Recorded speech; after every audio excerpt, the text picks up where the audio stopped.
माधव कुंज बिहारी गोपी जन वल्लभ गिरिवरधारी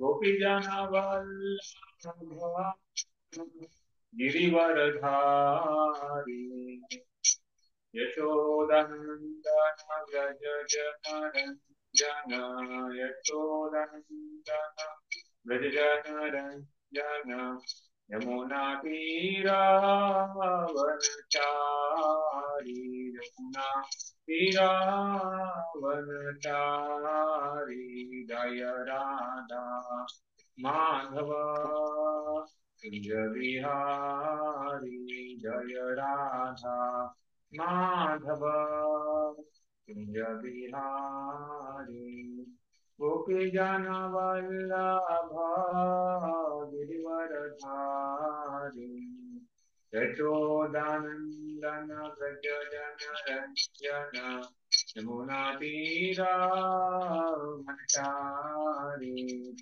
राधा माधव कुंज बिहारी हरे कृष्णा कृष्णा कृष्णा हरे हरे हरे राम राम राम हरे हरे कृष्णा कृष्णा कृष्णा हरे हरे हरे राम राम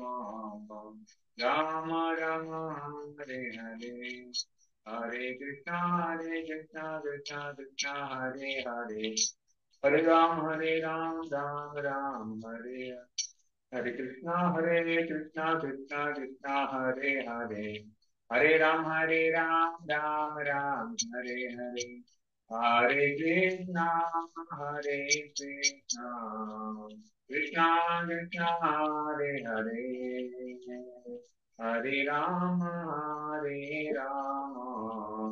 राम राम हरे हरे जय प्रभुपाद प्रभुपाद जय प्रभुपाद जय श्रीला प्रभुपाद जय गुरुदेव जय गुरुदेव जय श्रीला गुरुदेव गौर हरि बोल निताय गौर हरि बोल गौर हरि बोल निताय गौर हरि बोल। श्री हरिनाम संकीर्तन की जय। श्रील प्रभुपाद की जय। गौर भक्त वृंद की जय। निताय गौर प्रेमानंदे हरि हरि बोल। ओम अज्ञानतिमिरान्धस्य ज्ञानाञ्जनशलाकया चक्षुरुन्मिलितं येन तस्मै श्रीगुरवे नमः। श्रीचैतन्यमनोभीष्टं स्थापितं येन भूतले स्वयं रूपः कदा मह्यं ददाति स्वपदान्तिकम्। वन्देऽहं श्रीगुरो श्रीयुतापदकमलं श्रीगुरून् वैष्णवांश्च श्रीरूपां साग्रजातां सहगना रघुनाथान्वितं तं सजीवं साद्वैतं सावधूतं परिजनासहितं कृष्णचैतन्यदेवं श्रीराधा कृष्णपदान् सहगना ललिता श्रीविशाखान्वितां च नमो विष्णुपादाय कृष्णप्रेष्ठाय भूतले श्रीमते भक्तिवेदांत स्वामिनिति नामिने नमस्ते सरस्वती देवे गौरवाणी गौरवाणी निर्विशेष शून्यवाणी पाश्चात्य नमो महाबुधन्याय कृष्ण प्रेम प्रदायते कृष्णाय कृष्ण चैतन्य नामिने गौरद्विषे नमः। हे कृष्णा करुणा सिंधु दीनबंधु जगत्पते गोपेश गोपिका कांत राधा कांत नमोस्तुते तप्त कांचन गौरांगी राधे वृंदावनेश्वरी वृषभानुसुते देवी प्रणमामि हरिप्रिये वाञ्छाकल्पतरुभ्यश्च कृपासिन्धुभ्यैव च पतितानां पावनेभ्यो वैष्णवेभ्यो नमो नमः। जय श्री कृष्ण चैतन्य प्रभु नित्यानंद, श्री अद्वैत गदाधर श्रीवासादि गौर भक्त वृंद। हरे कृष्णा कृष्ण कृष्ण हरे हरे, हरे राम राम राम हरे हरे।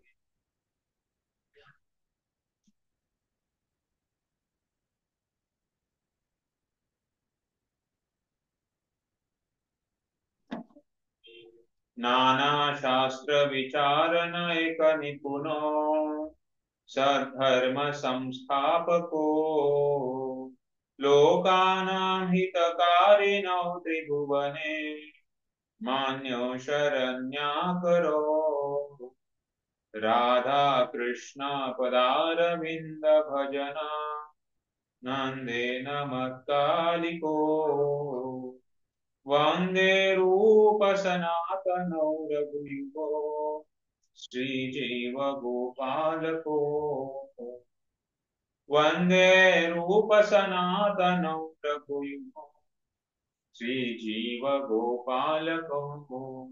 श्री सनातन गोस्वामी, श्री रूप गोस्वामी, श्री रघुनाथ भट्ट गोस्वामी, श्री रघुनाथ दास गोस्वामी, श्रीजीव गोस्वामी आणि श्री गोपाल भट्ट गोस्वामी हे 6 गोस्वामी सर्व मानवांच्या हितासाठी शाश्वत धर्मतत्वांची स्थापना करण्याच्या हेतूने प्रकट झालेल्या शास्त्रांचा सखोल अभ्यास करण्यात तज्ञ होते।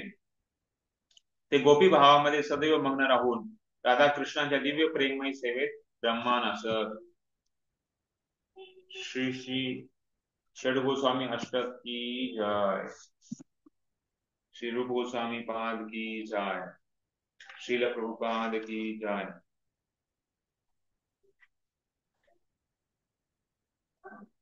हरे कृष्णा। तर आजच्या सत्रामध्ये सर्वांचं स्वागत आहे। तर आज आपण पुढचा अध्याय क्रमांक 15 तर इथून चालू करणार आहे। तर वैदिक भक्ती आणि रागांग भक्ती, तर नंतर भाव भक्ती आणि प्रेम भक्ती अशा प्रकारे विभाजित केलेलं आहे। तर वैदिक भक्तीमध्ये आपण बघितलं कशा प्रकारे 64 जे अंग आहेत भक्तीमध्ये, खास करून श्रील रूप गोस्वामीने दिलेले, त्याच्याबद्दल आपण अभ्यास केला।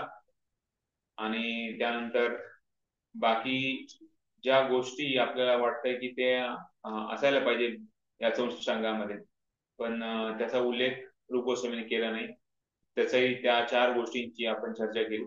कुठल्या त्या 4 गोष्टी होत्या? नाम कीर्तन, पहिलं नाम कीर्तन, भागवत आवाज येते माझा? नाही, पण मी काय विचारतोय की त्या 4 गोष्टी ज्या 64 अंगामध्ये रूप गोस्वामीने घेतल्या नाहीत, तर त्या 4 गोष्टींचं विचारत आहे। हरे कृष्ण।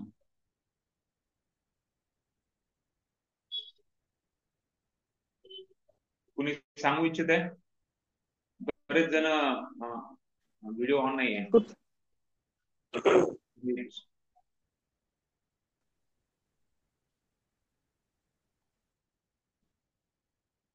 काल पण आपण त्याच्यावर चर्चा केली होती।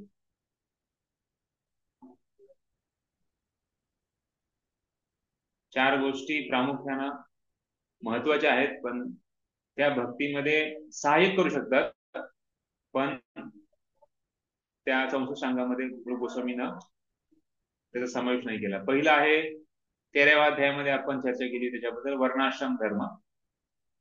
तर वर्णाश्रम धर्म हे चैतन्य महाप्रभूंनी सांगितलं कशा प्रकारे वर्ण आणि आश्रम हे महत्वाचं नाहीये, पण भक्ती महत्वाची आहे, त्यामुळे वर्णाश्रमचा उल्लेख त्याच्यामध्ये नाहीये। त्याचबरोबर त्याच्यानंतर बघितलं कशा प्रकारे भक्तीचे 2 मुलं आहेत। कुठले 2 मुलं आहेत? ज्ञान आणि वैराग्य। ज्ञान आणि वैराग्याबद्दल पण चर्चा केली ना काल, कशा प्रकारे ज्ञान आणि वैराग्य पण भक्तीच्या 64 अंगामध्ये रूप गोस्वामीने दिलेलं नाही। तिसरं काय सांगितलं होतं?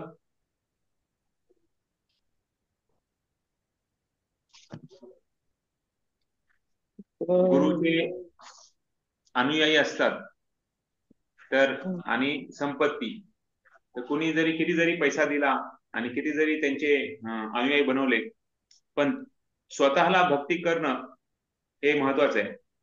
आणि ते पैशाच्या द्वारे मंदिर उभारलं, पण मंदिरानंतर जे भक्त निर्माण झाले, भक्तांनी जे प्रचार केला, तो त्या त्या त्या भक्ताचा किंवा त्या व्यक्तीचा नसतो. तर तर त्यामुळं भक्तीमध्ये शिथिलता कोणी करू शकत नाही की अरे आता मी खूप मोठी भक्ती केली, आता मला बाद झालं किंवा मला त्याचा सगळा फायदा मिळत राहील पुढे पण. तर सांगायचं म्हणजे जो आपण पैसा मंदिरासाठी देतो किंवा ज्याचे खूप अनुयायी असतात गुरु, तर तो म्हणू शकत नाही की मी आता इथून पुढे जे काही होईल ते मला त्याचं पूर्ण श्रेय मिळणार आहे. तर त्यांनी जी सेवा केली त्याच्याबद्दल त्याला श्रेय आहे, पण पुढचं जे वाढणार आहे भक्तीमध्ये तर त्याच ते श्रेय त्यांना नाहीये. तर प्रभुपाद पण सांगायचे की कशा प्रकारे माझे सर्व जे शिष्य आहेत ते सर्व माझ्या गुरूंचे प्रतिनिधी आहेत. त्यांनी स्वतःला कधी हे नाही केलं, मोठापणा नाही मानला की मी किती मोठा आहे, मी किती मोठा गुरु आहे आणि सगळे माझे शिष्य आहेत आणि सगळ्यावर मी संतोल करत आहे. तर अशा प्रकारे तर तिसरं सांगितलं कशा प्रकारे अनुयायी किंवा पैसा यामध्ये भक्तीचं सहाय्य करू शकतं, पण ते भक्तीचं मुख्य अंग नाहीये. आणि शेवटचं पण बघितलं होतं. शेवटचं काय सांगितलं, कोण आठवतंय का?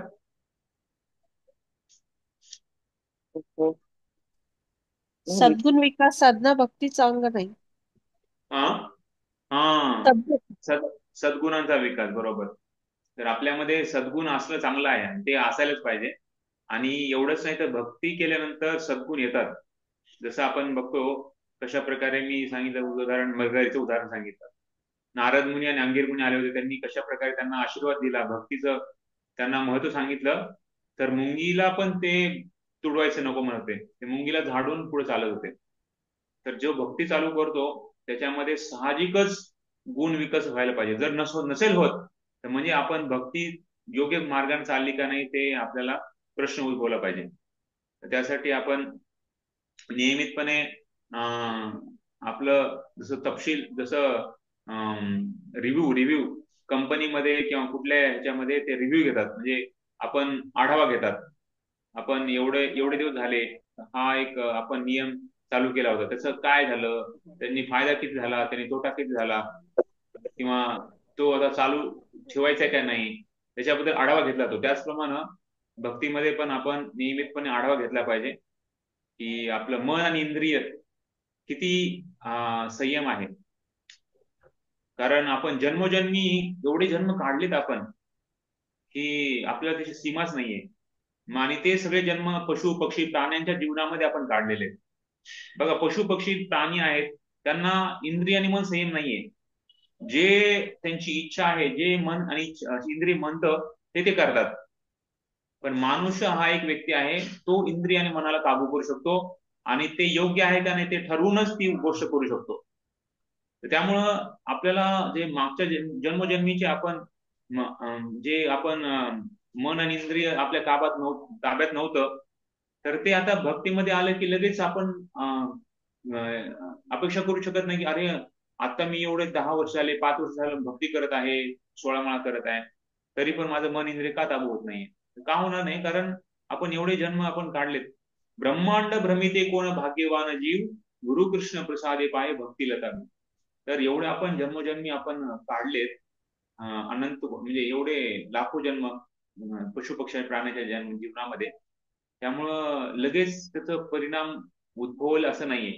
उद्भवणार म्हणजे होणार तो परिणाम, कारण ही भक्तीची शक्ती आहे आणि हे भगवंताचं पण वचन आहे.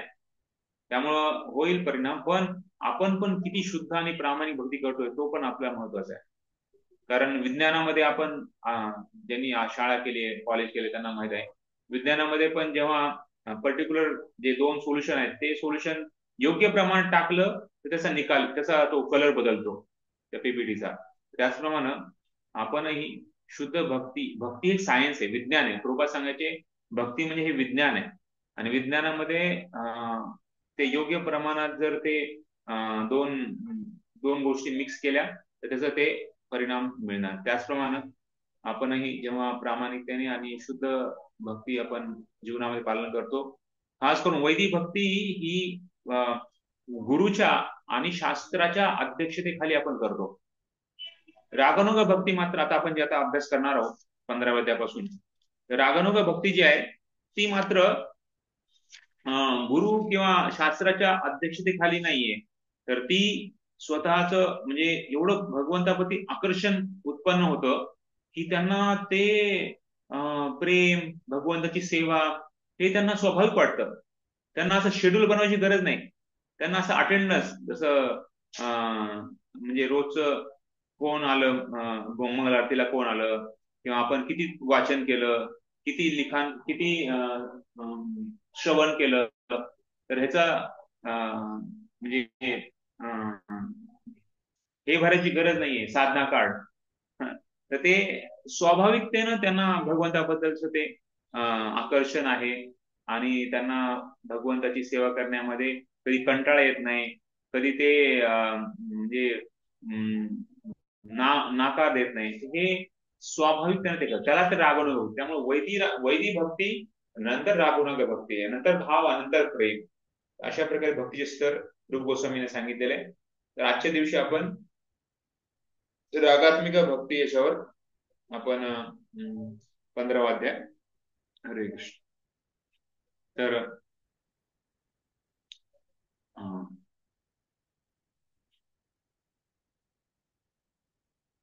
त्याच्यामध्ये दोन प्रकारचे वैराग्य पण बघितले, एक युक्त वैराग्य आणि एक फाल्गू वैराग्य. युक्त वैराग्य म्हणजे जे काही गोष्ट आहे ती भगवंताच्या सेवेमध्ये आपण वापरू शकतो. आणि जसं उदाहरण प्रभुपादांचं बघितलं. त्याचबरोबर फाल्गू वैराग्य जे विरक्ती म्हणजे स्वाभाविकतेनं जी विरक्ती नाहीये आणि जे काही प्रत्येक गोष्ट आहे ती त्याचा उगम काय आहे आणि ती कशासाठी आहे त्याचा स्रोत न जाणता त्याला सोडून देणं, तर त्याला त्याग करणं, तर निरर्थक त्याग पण योग्य नाहीये. त्यासाठी आपण युक्त वैराग्यामध्ये तसं गुरुच्या अध्यक्षतेखाली आपण सर्व करतो. तर हे सर्व बघितलं आणि काल शेवटी बघितलं आपण कशा प्रकारे 9 ज्या भक्तीचे प्रकार आहेत, वेगवेगळ्या अंगामध्ये आपण कशा प्रकारे भक्ती करतो. कुठलीही अंग आपण म्हणजे एक अंग पण केलं तरी आपण पूर्ण भक्तीचं आपण म्हणजे पूर्ण पराकाष्ठा करू शकतो. आणि प्रभुपादांनी खास करून आपले पहिले 2 अंगाबद्दल खूप महत्वाचं सांगितलेलं आहे, श्रवण आणि कीर्तन. आणि त्याचबरोबर शेवटी बघितलं अमरीश महाराजांचं, कशा प्रकारे अमरीश महाराज पूर्ण या 9 अंगामध्ये 9 प्रकारच्या भक्तीमध्ये पूर्ण तल्लीन होते आणि त्यांच्याबद्दल कशा प्रकारे भगवंतानी साक्षात त्यांना गुणगान गायलं त्याबद्दल पण चर्चा केली. तर आजचा हा अध्याय 15वा रागात्मिका भक्ती. येस प्रभू प्रशांत. स्वामीने पवार मागितलं. हरे कृष्ण प्रभूजी दंडवत. रागात्मिका भक्ती. श्रीकृष्णांचे वृंदावनातील निकट पार्षद म्हणजे रागात्मिका भक्तिमय सेवेची उदाहरणे होत. वृंदावनातील निवासी आणि श्रीकृष्ण यांच्यामधील स्वाभाविक संबंध म्हणजेच रागात्मिका भक्ती होय. या भक्तांना भक्तिमय सेवेसंबंधी कोणतीही गोष्ट शिकण्याची आवश्यकता नसते. नियम पालनाचे पूर्णत्व त्यांनी पूर्वीच प्राप्त केलेले असते. त्यांनी पूर्ण पुरुषोत्तम भगवंतांची स्वाभाविक प्रेममयी सेवाही संपादन केलेली असते. उदाहरणार्थ, श्रीकृष्णांसमवेत खेळणाऱ्या गोपबालकांना त्यांच्याशी कसे खेळावे हे शिकण्यासाठी तपश्चर्या किंवा योग साधनेची आवश्यकता नसते. आपल्या पूर्वजन्मामध्ये त्यांनी नियमांच्या सर्व परीक्षा आधीच उत्तीर्ण केलेल्या असतात. परिणामस्वरूप त्यांची उन्नती होऊन त्यांना श्रीकृष्णांचे प्रिय मित्र होण्याचे भाग्य लाभलेले असते. त्यांच्या सहज किंवा स्वाभाविक वृत्तीला रागात्मिका भक्ती असे म्हणतात. श्रील रूप गोस्वामींनी रागात्मिका भक्तीची आणखी एका प्रकारे व्याख्या करताना असे म्हटले आहे, रागात्मिका भक्ती म्हणजे एखाद्या वस्तूविषयीच्या उत्कट प्रेमामुळे तिच्याविषयी निर्माण झालेले स्वाभाविक आकर्षण होय. अशा आकर्षणाचा परिणाम म्हणून मनुष्य त्या वस्तूविषयीच्या चिंतनामध्ये पूर्णतः लीन झालेला असतो. अशा प्रकारच्या स्वाभाविक प्रेमाने केली जाणारी भक्तिमय सेवा रागात्मिका भक्ती म्हणून ओळखली जाते. रागात्मिका भक्तीचे कामरूपा आणि संबंध रूपा असे 2 प्रकार आहेत. या संबंधात श्रीमद भागवतातील 7.1.30 या श्लोकात नारद मुनी युधिष्ठिरांना म्हणतात, हे राजन, अनेकानेक भक्त प्रथम कामवासनेमुळे, द्वेषभावाने, भयामुळे किंवा स्नेहवश सुद्धा भगवंताकडे आकृष्ट होत असतात. परंतु अंततः त्यांचे असे आकर्षण सर्व पापांपासून शुद्ध होते. पुढे साधक भक्त क्रमाक्रमाने आध्यात्मिक प्रेम विकसित करतो आणि शुद्ध भक्तांना इच्छित असलेले सर्वोच्च जीवन ध्येय प्राप्त करतो. कामरूपा रागात्मिका भक्तीचे उदाहरण म्हणून वृंदावनातील गोपी होत. गोपी तरुण युवती असून कृष्ण तरुण युवक आहेत. बाह्यत्कारी दृष्टीने पाहिल्यास असे प्रतीत होईल की गोपी कामवासनेमुळे श्रीकृष्णांकडे आकर्षित झाल्या होत्या. त्याचप्रमाणे कंस भयामुळे श्रीकृष्णांकडे आकर्षित झाला होता. कंसाला नेहमी श्रीकृष्णांचे भय वाटत असे, कारण अशी एक आकाशवाणी झाली होती की त्याच्या बहिणीचा पुत्र श्रीकृष्ण त्याची हत्या करणार होता. शिशुपाळही नेहमी श्रीकृष्णांचा द्वेष करीत असे. यदुवंशीय कौटुंबिक नातेसंबंधांमुळे श्रीकृष्णांना आपल्या वंशातीलच एक सदस्य समजत होते. या सर्व वेगवेगळ्या प्रकारच्या भक्तांना श्रीकृष्णांविषयी वेगवेगळ्या प्रकारचे स्वाभाविक आकर्षण होते. त्या सर्वांनी सारखेच जीवनध्येय प्राप्त केले. गोपींचे श्रीकृष्णांविषयी असलेले आकर्षण आणि यदुवंशीयांना श्रीकृष्णांवर केलेला स्नेह असे दोन्ही प्रकारचे संबंध म्हणजे रागात्मिका भक्तीची उदाहरणे होत. तथापि भयभीत कंसाचे आणि द्वेषी शिशुपाळाचे आकर्षण भक्ती म्हणून स्वीकारले जात नाही, कारण त्यांची वृत्ती अनुकूल नव्हती. भक्तिमय सेवा केवळ अनुकूल मनाद्वारेच करता येते. म्हणून श्रील रूप गोस्वामींच्या मते अशा प्रकारच्या आकर्षणांना भक्तिमय सेवेत गणले जात नाही. त्यानंतर पुन्हा यदुवंशीयांच्या स्नेहाचे विश्लेषण करताना ते असे म्हणतात की जर हा स्नेह मैत्रीच्या स्तरावर असला तर ते स्वाभाविक प्रेम असते, पण जर तो नियमांच्या स्तरावर असला तर त्याला स्वाभाविक म्हणता येत नाही. जो स्नेह केवळ स्वाभाविक प्रेमाच्या स्तरावरचा असतो त्याला शुद्ध भक्तिमय सेवेत गणले जाते. गोपिका आणि कंस या दोघांनीही एकाच ध्येयाची प्राप्ती कशी केली आहे हे समजणे थोडेसे कठीण आहे. त्यामुळे हा मुद्दा आपण नीटपणे समजून घेतला पाहिजे. कारण कंस आणि शिशुपाळ यांची वृत्ती ही गोपींच्या वृत्तीपासून पूर्णपणे निराळी होती. या तिघांचेही ध्येय जरी पूर्ण पुरुषोत्तम भगवान हेच असले आणि सर्व भक्तांना शेवटी भगवत धामातच प्रवेश मिळणार असला तरी या 2 प्रकारच्या जीवात्म्यांमध्ये भेद असतोच. श्रीमद भागवताच्या प्रथम स्कंदामध्ये असे म्हटले आहे की परम सत्य एकच आहे आणि ते ब्रह्म, परमात्मा तथा भगवान अशा त्रिविध रूपांमध्ये प्रकट होत असते. आध्यात्मिक भेदाचे उदाहरण खालील प्रमाणे देता येते. जरी ब्रह्म, परमात्मा आणि भगवान हे एकच परम सत्य असले तरी कंस आणि शिशुपाळांसारखे भक्त हे केवळ ब्रह्म तेजाचीच प्राप्ती करू शकतात. त्यांना परमात्मा आणि भगवत साक्षात्कार होऊ शकत नाही. हा या दोघांमधील भेद आहे. हरी बोल.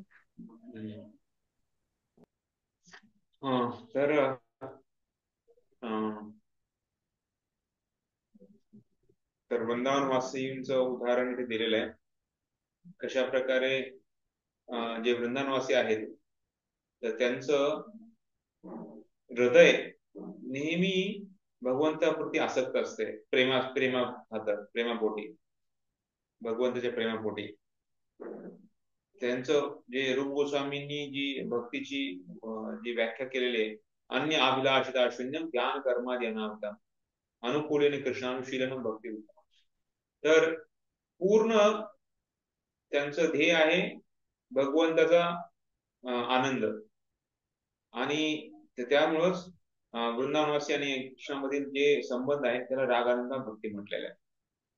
तर त्यांचं ते स्वाभाविक आकर्षण आहे.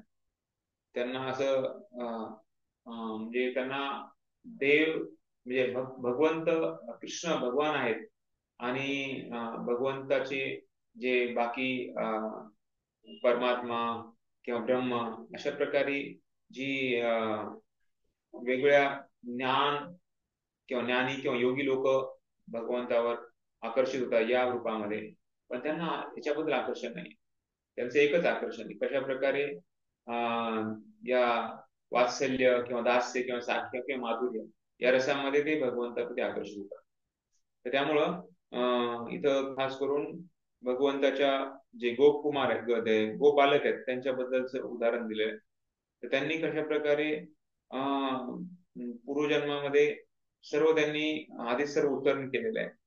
आता फक्त ते भगवंताच्या संबंध आहे साख्य रूपामध्ये, साख्य भावामध्ये. त्याबद्दल ते त्याच्यामुळे त्यांचं एवढं सहज आणि स्वाभाविक वृत्ती त्यांची आहे की त्यांना घरी गेलं तरी त्यांना जसं ते रोज भगवंताबरोबर जायचे आणि संध्याकाळी वापस यायचे. संध्याकाळी वापस आल्यानंतर कृष्ण यशोदामाई घेऊन जायची कृष्णाला, आणि कृष्णाला मग आंघोळ करणं, त्याला कपडे घालणं, आणि तोपर्यंत हे सगळे सवंगडी जे त्यांचे मित्र होते ते सगळे घरी जाऊन आई त्यांना आंघोळ घालायची, पण त्यांना काही त्याच्यामध्ये आनंद नसायचा. त्यांना वाटायचं कधी मी वापस कृष्णाबरोबर जाईल आणि पुन्हा कृष्णाबरोबर खेळत. संध्याकाळी वापस आल्यानंतर दिवसभर तर त्यांच्याबरोबर होते ते. त्याच्यामुळे गोपी म्हणायच्या की अरे हे गोप बालक आहेत ते किती भाग्यवान आहेत की त्यांना सकाळीपासून ते संध्याकाळपर्यंत ते भगवंताच्या सानिध्यामध्ये असतात.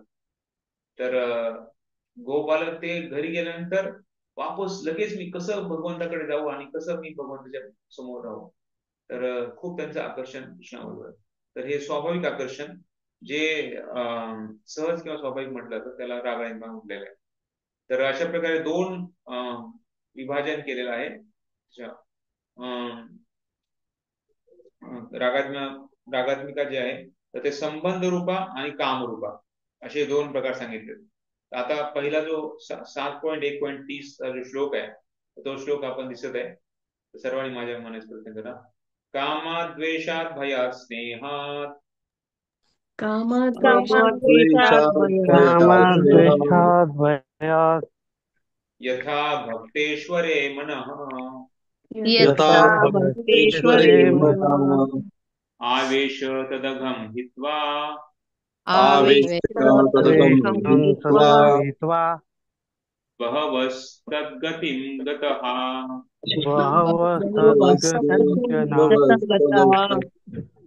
तर ह्याच्यामध्ये सांगितलंय कामात कशा प्रकारे खूप काही लोक म्हणजे खूप काही व्यक्ती ज्यांना मुक्तीची प्राप्ती झालेली आहे फक्त भगवंताच्या प्रती चिंतन केल्यानं, आणि ते या पापमय वृत्तीला सोडू शकले. त्याच्यामध्ये उदाहरण देताना त्यांनी सांगितलं कशा प्रकारे गोपींचं उदाहरण आहे. म्हणजे 4 प्रकारचे भाव सांगितले. एक तर काम म्हणजे काम, द्वेष आणि भय आणि स्नेह असे चार वृत्तीच्या लोकांचं उदाहरण सांगितलेलं आहे. आणि ते व्यक्ती कोण आहेत त्याचं दुसऱ्या ह्याच्यात नंतरच्या श्लोकामध्ये त्याचं वर्णन आहे. गोप्य कामात भयात कंसो गोप्य कामात भयात कंसो द्वेषाचेत्यादयो नृपः संबंधात् वृष्णयः स्नेहात् यूयं भक्त्या वयं विभो.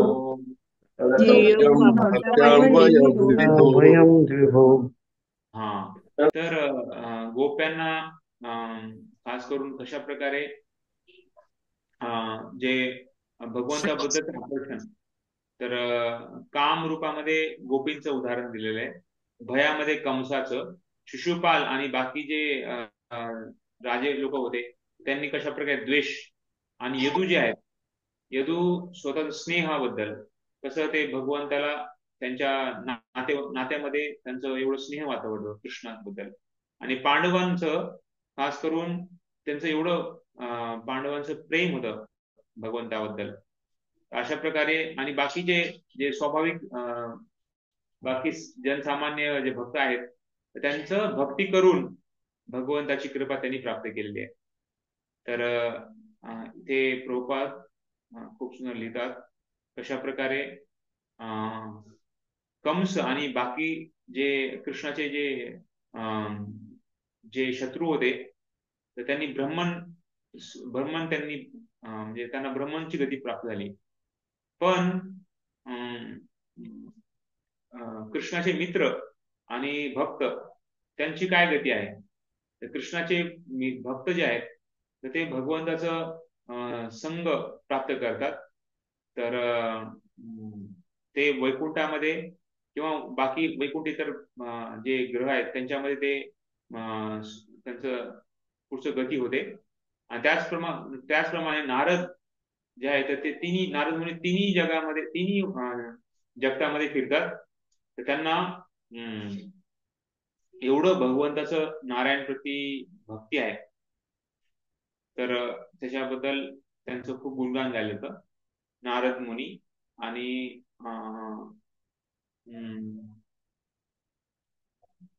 तर खास करून या श्लोकामध्ये सांगितलंय कशा प्रकारे जे जे 4 प्रकारच्या व्यक्तींबद्दल, खास करून काम, वासना, द्वेष भावना, भय आणि स्नेह, तर हे भगवंताबद्दल जेव्हा आकर्षित होतं तेव्हा त्यांचे पापातून शुद्ध होते आणि भगवंताप्रती प्रेम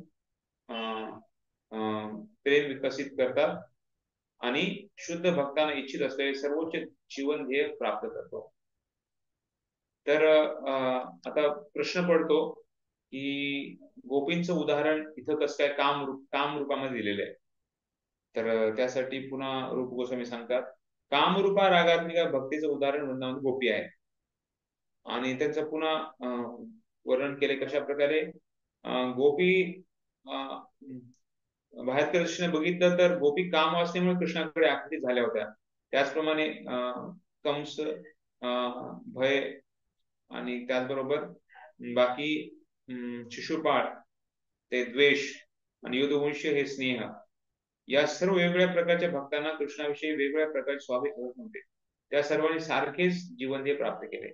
पण त्या सारखेच जीवन ध्येयमध्ये पुन्हा रूप गोस्वामी सांगतात की सारखेच म्हणजे काय, असं नाही की सगळ्यांना एकच मिळालं. पण इथं सांगितलंय शिशुपाळ आणि कंस यांनी त्यांची गती वेगळी झाली. त्यांना ब्रह्मतेजापर्यंतच प्राप्ती करू शकले. पण जे गोपिया होत्या तर त्यांचं मात्र साक्षात भगवंताच्या प्रती शुद्ध आकर्षण होतं. त्यांचं असं काही भौतिक जगामध्ये जे काम आपण म्हणतो तर ते काम भौतिक जगामध्ये काम आहे, पण ते आधुनिक जगामध्ये प्रेम आहे. तर त्यांची गती मात्र भगवत साक्षात्कार झाली. पण इथे मात्र परमात्मा किंवा भगवत साक्षात्कार यांना झाला नाही. कोणाला?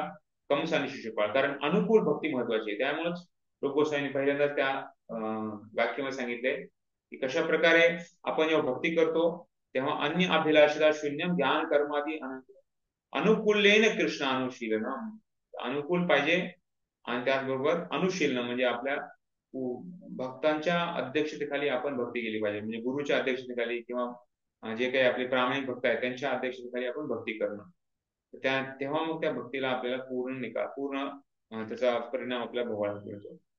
जेव्हा चैतन्य महाप्रभू उडपी किंवा दक्षिण भारतात गेले होते तत्ववादी लोकांशी त्यांना भेटले होते. त्यांनी सांगितलं की त्यांनी विचारलं त्यांना जीवनाचा ध्येय काय असला पाहिजे. तर ते म्हणे की जीवनाचा ध्येय आहे आपण नवविधा भक्ती आपण जे करत आहोत तर त्याचं जे फळ आहे ते आपण भगवंताला अर्पण करणे. पण चैतन्य महाप्रभू म्हणे जीवनाचं ध्येय असलं पाहिजे आपल्याला कुठलीच अपेक्षा नाहीये, म्हणजे तेच अन्य अभिलाषिता शून्य ज्ञान कर्मादी अनावता आणि अनुकूल कृष्ण. तर आपण बघतो जेव्हा जे म्हणजे ज्या गोपी आहेत गोपीमध्ये रासनृत्य जेव्हा करतात भगवंताबद्दल तेव्हा त्यांचा म्हणजे स्वतः बद्दल असा विचार काहीच नाहीये. भगवंताला काय भगवंताप्रती पूर्ण त्यांचा भाव असतो. तर त्याच्यामध्ये श्रुतिचारी मुनी आहेत, श्रुतिचारी गोपी आहेत, मुनिचारी गोपी आहेत, देवकन्या आहेत, अशा वेगवेगळ्या ज्या गोपी आहेत तर त्याच्यामध्ये भगवंताच्या म्हणजे रासनृत्यामध्ये असतात. श्रुतिचारी म्हणजे ज्या श्रुती आहेत तर त्यांनी गोपी म्हणून भगवंताच्या लीलेमध्ये आल्या होत्या.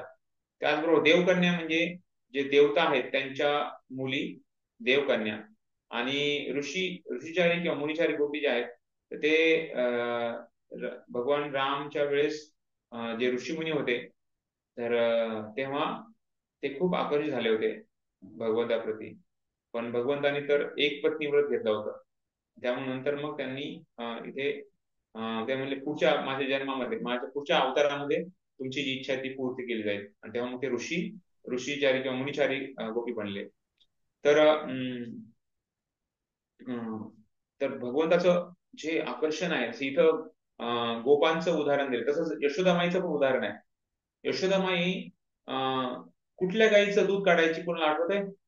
यशोदामाईने खूप स्पेशल गाई पाळल्या होत्या. त्याचं नाव काय? पद्मगंधा.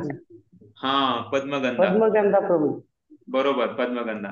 तर पद्मगंधा ज्या गायी होत्या, पद्म म्हणजे कमळ आणि गंधा म्हणजे कशा प्रकारे त्यांचा एवढा सुगंध असायचा त्या दुधाचा. त्यांना म्यूट झालं प्रभूजी. हरे कृष्ण, म्यूट झालं तुमचं. हरे कृष्ण, धन्यवाद. तर पद्मगंधा ज्या गायी होत्या तर तेव्हा त्यांच्यासाठी यशोदामाईनं स्वतः म्हणजे त्यांना खाऊ घालायची आणि त्यांच्यासाठी वेगळं गवत लावलं होतं. आणि तेवढंच नाही तर म्हणजे बेस्ट क्वालिटी म्हणजे एकदम सगळ्यात चांगल्या दर्जाची गाय आहे तर ते पद्मगंधा गाय म्हणलं जातं. आणि त्यांचं जे दूध आहे तर दूध त्याचं दही बनवणं, त्याचं माखण बनवणं, एवढं सगळं म्हणजे एवढं कष्ट घेत होत्या त्या. तर एकच उद्देश होता की कसं कृष्ण प्रसन्न होते. तर एवढं कष्ट घेणं म्हणजे स्वाभाविक त्यांचं आकर्षण होतं. असं नाही की कोणी सांगितलं होतं किंवा आपलं आता काहीतरी आहे का. त्यांचं म्हणजे उद्देश एकच होता की मला किती जरी त्रास झाला तर पण कृष्ण त्याच्यामधून प्रसन्न व्हावं. तर हेच रागात्मिका भक्त जे असतात तर त्यांना म्हणजे स्वाभाविक आकर्षण आहे आणि त्यामध्ये ते कष्ट किंवा दुःख ह्याच्यामध्ये त्यांना म्हणजे त्याच्याद्वारे त्यांचं हे होत नाही. त्यांची सेवा किंवा त्यांची जी उद्देश आहे प्राप्तीसाठी ते कमी करत नाही. आणि त्यामुळे आपण बघतो श्रील प्रभुपादांनी पण कशा प्रकारे 70 वर्ष आयुष्यामध्ये, आता इथे थोडस थंडी जास्त चालू झाली की आपल्याला म्हणजे काही काही गोष्टी थोडासा आपण कंटाळा येतो किंवा वेळेवर होत नाही. पण जेव्हा श्रील प्रभुपाद जेव्हा जहाजामध्ये चालले होते, 2 हृदयाचे विकार आले आणि त्यांना जो समुद्राच्या पाण्यामधला वातावरण त्यांना खूप सहन झालं नाही, ते आजारी पडले. एवढ्या सगळ्या ह्याच्यामधून पण ते गेले. आणि गेल्यानंतर असं नाही की आता थोडं मी जाऊन चेकअप करतो, 2 हृदयाचे विकार आले होते तर आता काय झाले काय नाही, थोडस डॉक्टरकडे जाऊन बघून येतो, तसं नाही. तर ते त्यांच्या त्याच्यामध्ये गेले. तर म्हणजे आणि तिथं अमेरिकेत जाणं, तिथे राहणं, तिथे तिथलं वातावरण आणि त्याचबरोबर ज्या घरी राहत होते तिथं कसं एकाच फ्रीज मध्ये सगळं, तर आपल्याला सगळं माहिती आहे. सांगायचा उद्देश एकच आहे की म्हणजे एकच उद्देश होता की कशा प्रकारे आपण गुरुची सेवा आणि खास करून जे भगवंताचं जे उद्देश आहे की जीवात्म्याचा उद्धार व्हावा, तर यासाठी काही पण करायला तयार. तर म्हणजे याच्यामध्ये रूप गोस्वामी सांगतायत की शिशुपाळ आणि कंस यांची गती मात्र एकच झाली नाही. जरी त्यांचं पण भगवंताचं आकर्षण होतं, भगवंताचं स्मरण होतं, भगवंत चिंतन होतं, पण त्यांची गती मात्र वेगळी झाली. का? कारण त्यांची अनुकूल भक्ती नव्हती.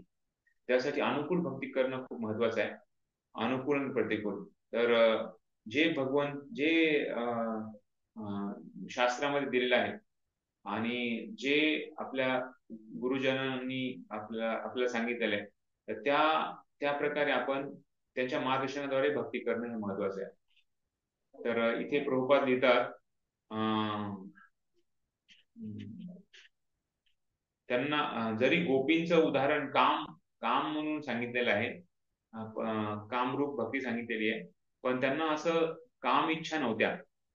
तर हे भक्तीसाठी खूप महत्वाचं आहे. त्यांची इच्छा बाहेरिक दृष्ट्या बघितलं तर ते काम असं वाटलं, पण खरं बघितलं तर ते भौतिक जगातलं काम नव्हतं. चैतन्य चरितामृत मध्ये त्याचं जे तुलना आहे तर ती एक म्हणजे लोखंड आणि सोनं ह्याच्याशी केलेली आहे. तर जे आध्यात्मिक आहे ते सोनं आहे, भौतिक जग आहे ते लोखंडासारखं आहे. जरी ते दोन्ही पण मेटल आहे, म्हणजे जरी दोन्ही बघितलं तर ते म्हणजे ते एकाच वृत्तीचे आहेत, पण त्याचा जो मुदत त्याची जी किंमत आहे ती किंमत वेगळी आहे. तर जरी ते म्हणजे बाहेर दृष्ट्या बघितलं तर लोखंड आणि सोनं, तर याच्यामध्ये दोन्ही धातूच आहेत, म्हणजे लोखंड आणि सोनं, पण त्या धातूमध्ये पण त्याच्यामध्ये वेगळी किंमत आहे. त्याचप्रमाणे गोपींच्या ज्या इच्छा होत्या काम वाचण्यासारख्या दिसल्या असतील, पण त्याला सोनं म्हटलेलं आहे, आणि भौतिक इच्छा ज्या आहेत त्या मात्र लोखंडासारख्या आहेत. तर कंस आणि बाकीचे जे भगवंताचे जे शत्रू होते तर ते ब्रह्मन्मय झालेले. तर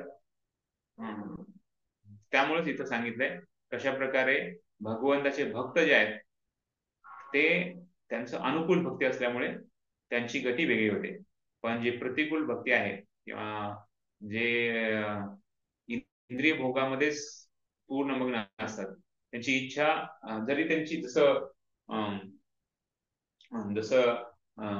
रघुनाथ भट्ट गोस्वामी हे भगवंताला रघुनाथ दास गोस्वामी जेव्हा चैतन्य महाप्रभूंना भेटण्यासाठी गेले तेव्हा त्यांच्याबरोबर रामदास विप्र हा एक व्यक्ती होता, आणि तो सारखा राम राम राम राम राम म्हणायचा, नामस्मरण करायचा. एवढंच नाही, त्यांनी त्यांच्या जे काही बॅग होत्या त्या बॅग पण त्यांनी स्वतः घेतल्या त्याच्या ह्याच्यावर, आणि तो चालू होता बरोबर.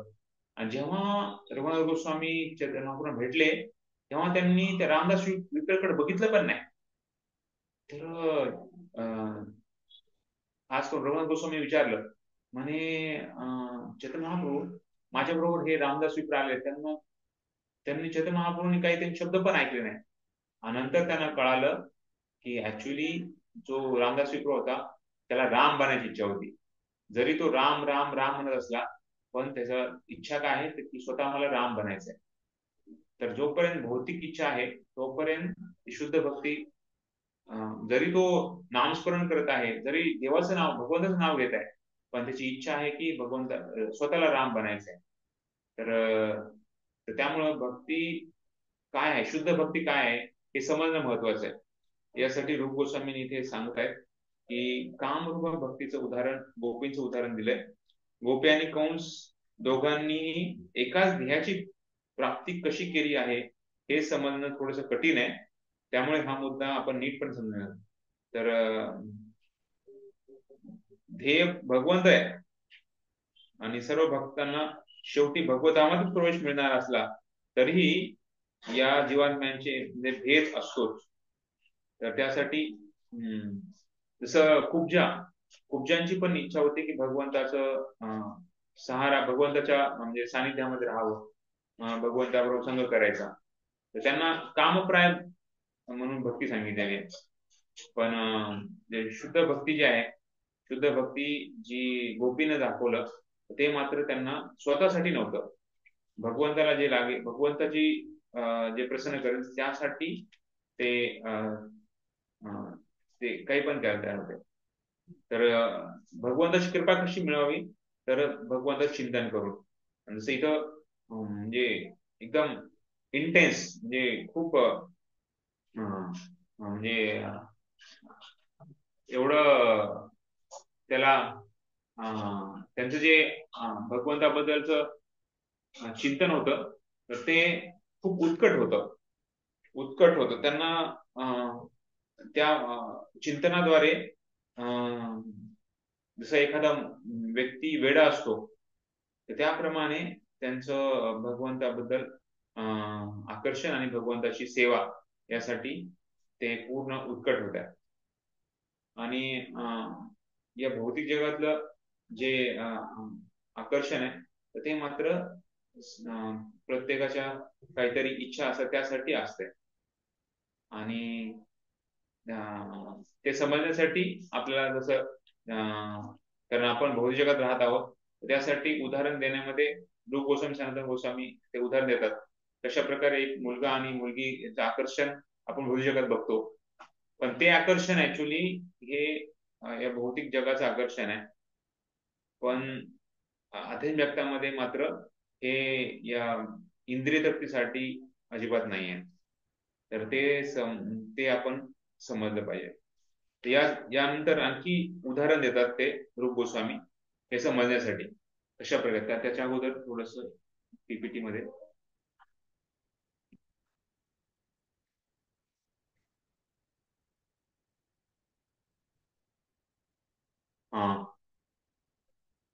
तर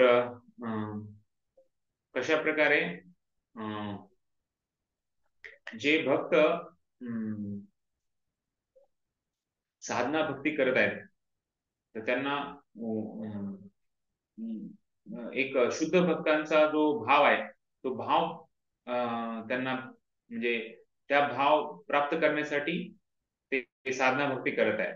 असे भक्त आहेत तर त्यांना पण वैदी रागानुगा भक्ती म्हटलेलं आहे. आणि रागानुगा भक्ती ते रागानुगा भक्ती काय आहे. रागात्मिका भक्ती. रागात्मिका भक्ती दोन प्रकारचे आहेत. तर एक तर जे जे भक्त पालन करत जे भक्त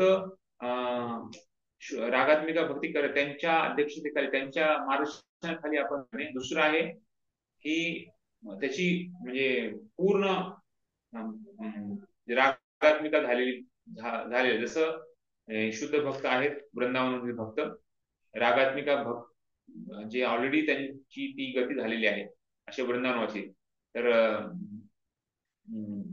तर ते भक्त आहेत. दोन प्रकारचे आहेत. एक तर सध्या भक्ती करत करत मार्गदर्शनाखाली ते करत आहेत तर त्यांना पण रागात्मिका भक्ती ते करत आहेत त्यांना रागात्मिक भक्त म्हटलं जातं. दुसरं आहे त्यांनी ऑलरेडी त्याची पूर्ण पराकाष्ठा केलेली आहे. जसं रागात्मिका भक्ती आणि रागानुगा साधना भक्ती. तर असे दोन नाव सांगितलेले. रागानुगा साधना भक्ती आणि रागात्मिका भक्ती. रागात्मिका भक्ती म्हणजे वृंदावनवासी आणि रागानुगा साधना भक्ती म्हणजे जे आपण भक्तांच्या मार्गदर्शनाखाली आपण भक्ती करतायत त्याला रागानुगा साधना भक्ती. म्हणजे जे जास्त कन्फ्युजन व्हायची गरज नाही. पहिला आहे वैदी भक्ती वैदी साधना भक्ती. दुसरं आहे रागानुगा साधना भक्ती. तर रागानुगा साधना भक्ती म्हणजे आपल्यासारखे जे आपण कशा प्रकारे भक्तांच्या अध्यक्षतेखाली आपण भक्ती करत आहे. पण रागानुगा भक्ती ही मात्र त्याची वरची स्टेज आहे. आपण सध्या वैदिक भक्तीच करत आहोत. तर असे दोन प्रकार आहेत. आणि त्यानंतर सांगतायत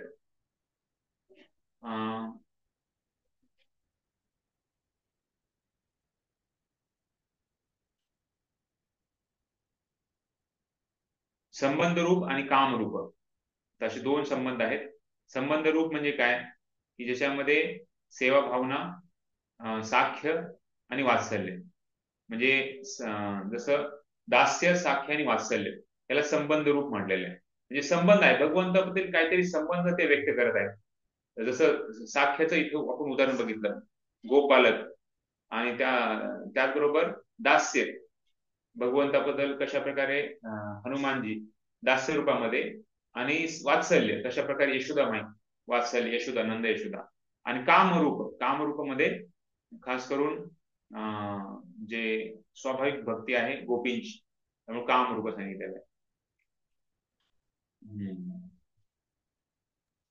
कामरूपामध्ये प्रभूजी आपण माधुर्य म्हणू शकतो का? माधुर्य. तर पहिलं दास्य साख्य वात्सल्य हे संबंध रूपामध्ये आणि माधुर्यमध्ये खास करून काम उदाहरण बघितलं.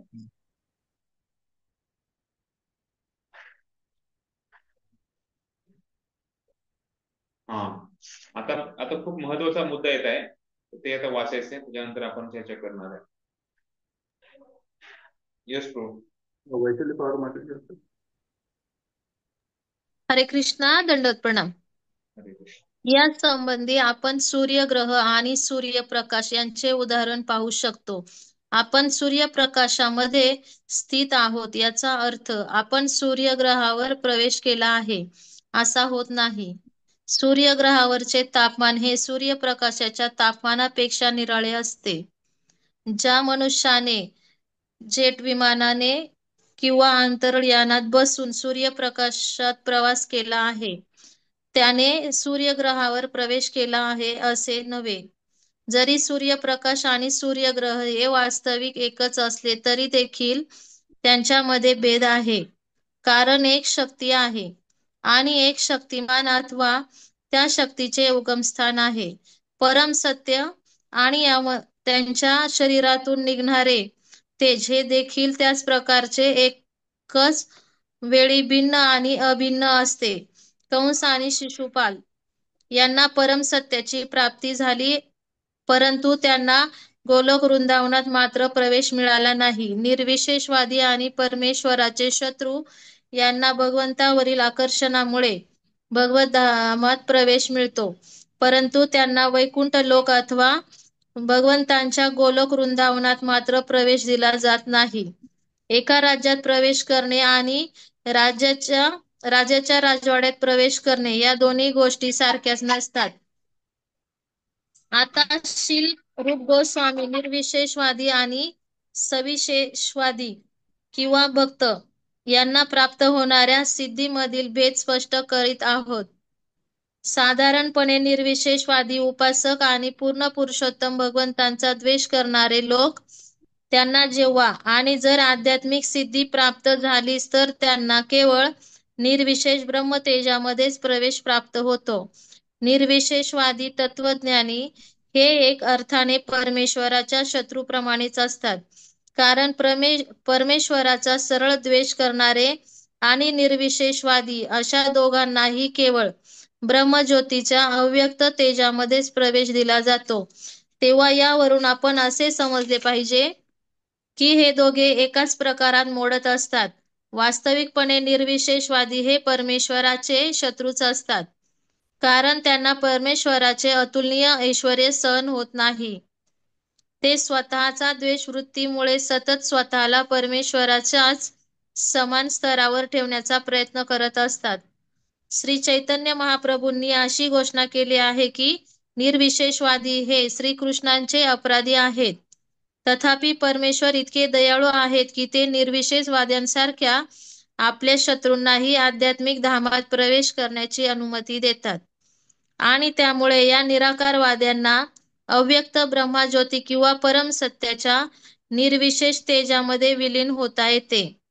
कधी कधी एखादा निर्विशेषवादी मनुष्य हळूहळू प्रगती करून भगवंतांच्या सविशेष धारणेपर्यंत प्रगती करू शकतो. भगवद्गीतेत याची पुढील प्रमाणे पुष्टी करण्यात आली आहे. अनेक जन्म आणि मृत्यू अनुभवल्यानंतर वास्तविक ज्ञान संपादन केलेला मनुष्य मला शरण येतो. अशा प्रकारच्या शरणागतीनंतर निर्विशेषवाद्याला वैकुंठ लोकांपर्यंत उन्नत होता येते आणि तेथे तो भगवंतासारखेच रूप प्राप्त करतो. ब्रह्मांड पुराणात असे म्हटले आहे की ज्याने भौतिक प्रदूषणापासून मुक्ती प्राप्त केली आहे आणि ज्या असुरांना पूर्ण पुरुषोत्तम भगवंतांनी ठार केले आहे त्यांना ब्रह्मतेजातच सामावून घेतले जाते. त्यानंतर ते परम योमातील ब्रह्मज्योतीत निवास करतात. हे परमव्य आणि आध्यात्मिक आकाश या भौतिक आकाशाच्या पलीकडे आहे. आणि भगवद्गीतेत ही अशी पुष्टी करण्यात आली आहे की या भौतिक आकाशापलीकडे एक चिदाकाश आहे. परमेश्वराचे शत्रू आणि निर्विशेषवादी यांना या ब्रह्मतेजामध्ये प्रवेश देण्यात येत असेल परंतु कृष्ण भक्तांना मात्र अगदी शेवटपर्यंत म्हणजे आध्यात्मिक लोकांमध्ये आध्यात्मिक ग्रहामध्ये प्रवेश दिला जातो. शुद्ध भक्तांनी पूर्ण पुरुषोत्तम भगवंतांविषयी स्वाभाविक प्रेम विकसित केल्याने त्यांना या आध्यात्मिक ग्रहलोकात प्रवेश दिला जातो आणि या ठिकाणी ते पूर्ण पुरुषोत्तम भगवंतांच्या संगतीत दिव्य आनंदाचा लाभ घेत असतात. श्रीमद हरी बोल. तर ते एक श्लोक आहे 10व्या अध्यायामध्ये, 10व्या स्कंदामध्ये 29वा अध्यायामध्ये हा 9वा श्लोक आहे. ते तात्पर्यामध्ये खूप सुंदर प्रभुपादांची शिष्य लिहितात. जसं मी आता सांगितलं, ऋषिचारी मुनी. ऋषिचारी मुनी म्हणजे कोण सांगितलं? ऋषिचारी गोपी म्हणजे कोण सांगितलं? जे ऋषीमुनी आहे, ज्यांनी भगवंतांना ते आकर्षण झालं होतं, ते ऋषिचारी मुनी प्रभू रामचंद्रांच्या काळात. तर प्रभू रामचंद्रांच्या काळात इथे सांगतात तात्पर्यामध्ये कशा प्रकारे जेव्हा त्या सर्व ऋषीमुनींनी भगवान रामचंद्रांना बघितलं, ते जे साधू होते की ऋषी होते, ते भगवान गोपालांचं ते पूजा करायचे. तर त्यांना खूप त्यांना भगवंताचं म्हणजे रागानुगात भक्ती सारखं त्यांच्यावर आकर्षण जडलं आणि त्यांचा जो विश्वास, आकर्षण आणि आसक्ती बनली. पण त्यांना हे भौतिक जे कल्मश त्याच्यातून ते मुक्त झाले नव्हते.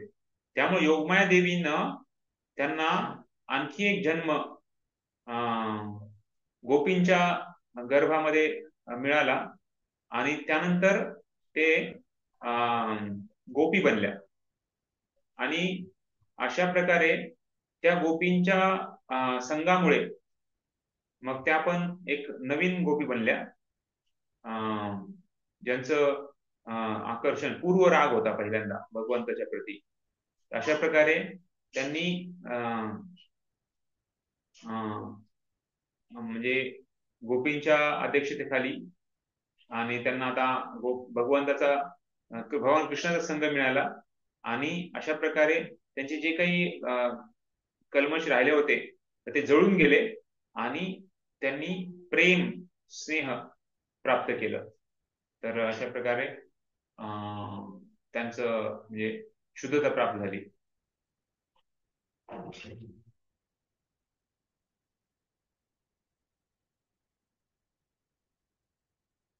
अशा प्रकारे वेगवेगळ्या गोपींचं उदाहरण इथे दिलेलं आहे. तुम्ही नंतर हा तात्पर्य वाचू शकता. खूप सुंदर आपल्याला वेगवेगळ्या आपल्या बऱ्याच भावना असतात, त्या भावना म्हणजे बऱ्याच बाकी वेगळे समजूत असतात, ते समजूत खूप क्लिअर इथे सांगतात प्रभुपाद शिष्य.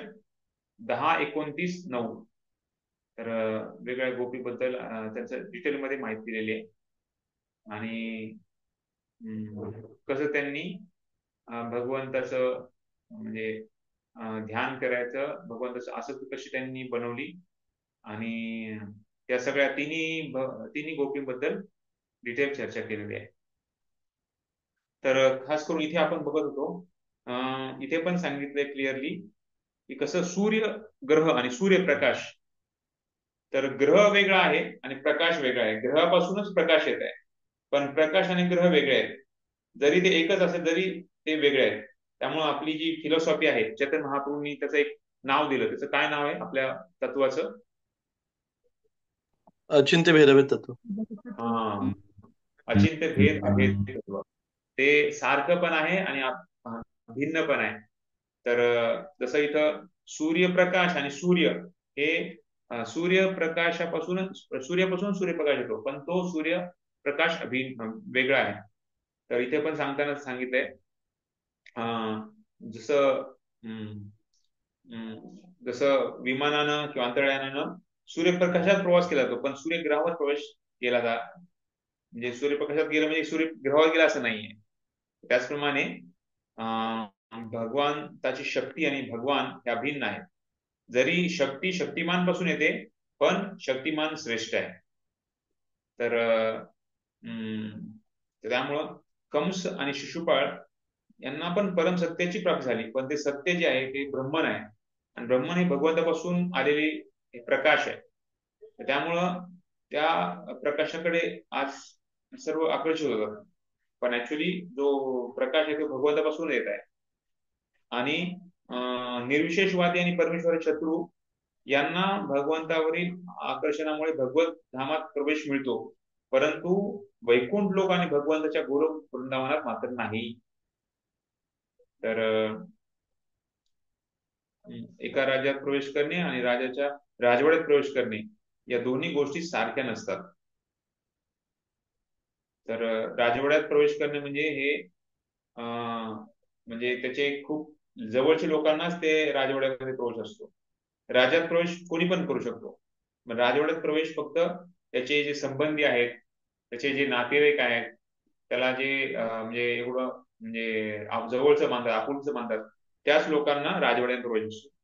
त्याचप्रमाणे राजाच्या राजवाड्यात.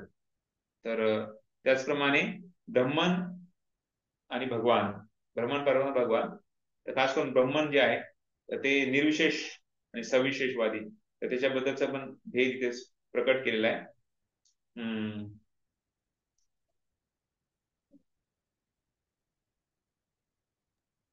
प्रभूजी एक विचारायचं होतं. हा, येस मदर. प्रभूजी जसं इथं सांगितलंय की जे भगवत धामात ज्यांना प्रवेश मिळतो, म्हणजे जे आता जे त्यांच्या ज्योतीमध्ये ज्यांना हे मिळालं, जसं शिशुपाळ, मग त्यांचा पुनर्जन्म होतो की नाही होतो? ऍक्च्युली ते जसं शिशुपाळ आणि दंतवक्र हे भगवंताचेच पार्षद होते. खास करून जिथे आपण म्हणतो कोण होते ते त्यांच्या पहिल्या जन्मामध्ये? जय विजय. हा, जय विजय. जय विजयची जी गती होती ती पुन्हा त्यांच्या त्याच्यामध्ये ते वापस त्यांच्या स्थितीला प्राप्त झाले. तर भगवंताच्या त्यांच्यामध्ये विलीन झाले, पण त्यांची जी गती होती ती त्यांना वापस मिळाली. त्यांना ऑलरेडी त्यांना विचारले होते, तुम्हाला दोन गोष्टी आहेत, एक तर तुम्ही 3 जन्म घ्या, नाही 6 जन्म घ्या. 3 जन्मामध्ये तुम्ही राक्षस बनाल, जे भगवंताचे शत्रू बनाल, आणि भगवंत तुम्हाला मारतील. 6 जन्म घ्याल तुम्ही भक्त बनाल म्हणे. तेव्हा मग त्यांना एक प्रश्न पडला होता, काय करायला पाहिजे. मग त्यांनी विचार केला, 6 जन्म घेऊन भगवंताची जी सानिध्य आहे ते आपल्याला खूप वेळ लागेल पुन्हा एकदा भगवंताला भेटण्यासाठी. तर बेस्ट आहे की 3 जन्मामध्ये लवकर आपण वापस येऊ. मग त्यांनी 3 जन्म स्वीकारले. तर ऍक्च्युली ते भगवंत जय आणि विजय होते, जे भगवंताचे पार्षद, भगवंताच्या खास करून संरक्षण करण्यासाठी जय विजय. तर ते पुन्हा त्यांना जय विजयची पोझिशन त्यांना मिळाली. तर त्यांची गती पुन्हा एकदा त्यांना त्यांच्या स्वरूप स्थितीला प्राप्त झालेली आहे. प्रभूजी ऐक विचारू, इथे जसं राज्य आणि राजवाडा असं सांगितलंय ना उदाहरणामध्ये, तर राज्य म्हणजे भगवत धाम आणि राजवाडा म्हणजे गोलोक वृंदावन धाम, असं आहे का? हा, म्हणजे ऍक्च्युली भगवंताचे वेगवेगळे लोक आहेत ना, पण जे खास करून आपण जे म्हणतो ना, आपण वैकुंठ लोकात आपल्याला जायचं नाहीये, तर आपल्याला गोलोक वृंदावनात जायचंय. खास करून आपण गौडीय संप्रदायामध्ये आपण म्हणतो भगवंताचे वेगळे लोक आहेत, पण त्यांना इथं वैकुंठ लोकांचं उदाहरण दिलेलं आहे, वैकुंठ लोक किंवा भगवंताचे धाम. पण बाकी पण भगवंताचे असे लोक आहेत, किंवा खास करून इथे इथे राज्यात प्रवेश करणे आणि राज्याच्या राजवाड्यात प्रवेश करणे या दोन्ही गोष्टी सारख्या नाहीत. हे समजण्यासाठी सांगितलंय की ब्रह्मन जे भगवंताची शक्ती आहे आणि भगवान साक्षात भगवंत, तर जे राजवाड्यात प्रवेश करणे म्हणजे जे भगवंताच्या संबंधात असणाऱ्या लोकांशी तुलना केलेली आहे. पण असे वेगवेगळे लोक आहेत ज्यामध्ये भक्त जाऊ शकतात. द्वारका आहे, पुन्हा त्याचबरोबर अयोध्या धाम आहे. पण गौडीय संप्रदायामध्ये आपल्याला सगळ्यांना सांगितलंय आपण गोलोक धामामध्ये प्राप्ती करतो, कारण आपण चैतन्य महाप्रभूंचे अनुयायी आहेत. वैकुंठ लोक पण खूप आहेत, पण आपण साक्षात गोलोक वृंदावनामध्ये आपल्याला जायची आपली म्हणजे गती असते, जर आपण शुद्ध भक्ती गुरुच्या अध्यक्षतेखाली आणि गौडी संप्रदायामध्ये चैतन्य महाप्रभूच्या अध्यक्षतेखाली केली जातात. तेच उद्देश. समजलं? हो प्रभूजी. तर त्याच्यानंतर सांगितलंय तशा प्रकारे निर्विशेषवादी हे कृष्णाचे अपराधी आहेत. त्यामुळं आपल्याला प्रभुपादांची जी हे आहे प्रार्थना आहे, प्रभुपादांचं जे आपण 2 श्लोक म्हणतो त्यामध्ये त्या निर्विशेष शून्यवादी पाशा देश तारीने, तर प्रभुपादांनी एवढा चमत्कार केल्यासारखं आहे. कसं जे लोक भगवंताला म्हणजे माया म्हणून समजायचे, किंवा जे लोक भगवंतांना एक म्हणजे शून्य म्हणजे भगवंत नाहीच असं समजायचे, त्यासारख्या लोकांना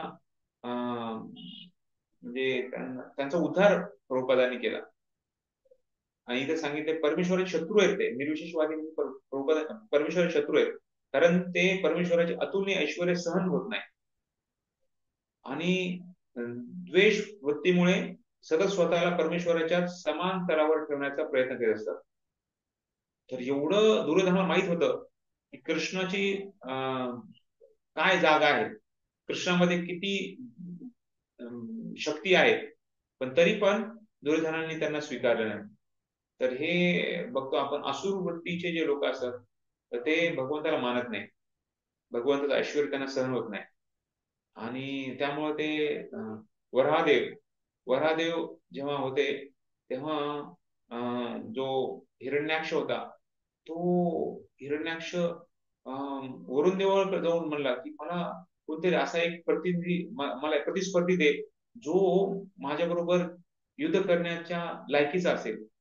ते म्हणले अरे मूर्ख, तुझ्या बरोबर एकच व्यक्ती आहे जो तुझ्याशी तुला तो हरून टाकेल आणि तू त्याचं भक्षण बनेल. तू जे जे म्हणजे मेल्यानंतर कसं आपण बघतो ना की त्याची गती जी आहे तर ते गिधाड वगैरे खातात किंवा मुंग्या वगैरे खातात, त्याची तुझी गती होईल म्हणे.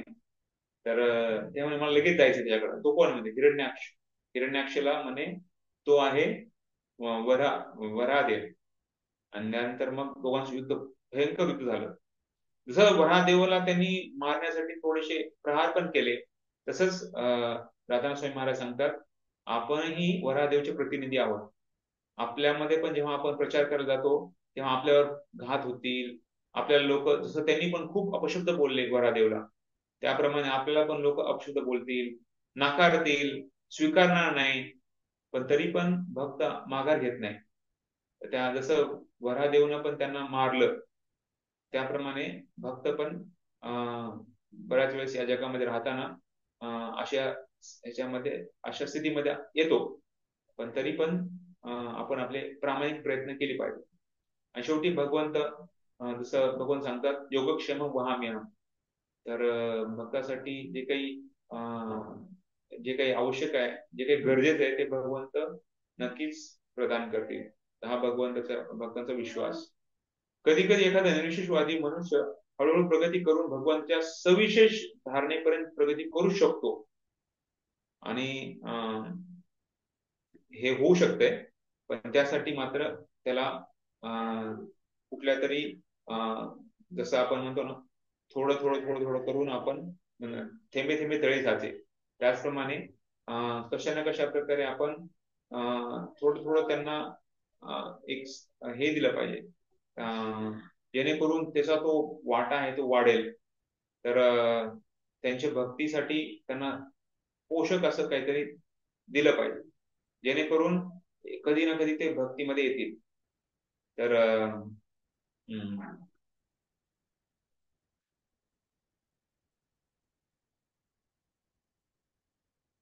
तर जेव्हा आपण भक्तीमध्ये येतो तेव्हा जसं मी वैदिक साधना भक्तीमध्ये एकतर आपल्याला आपण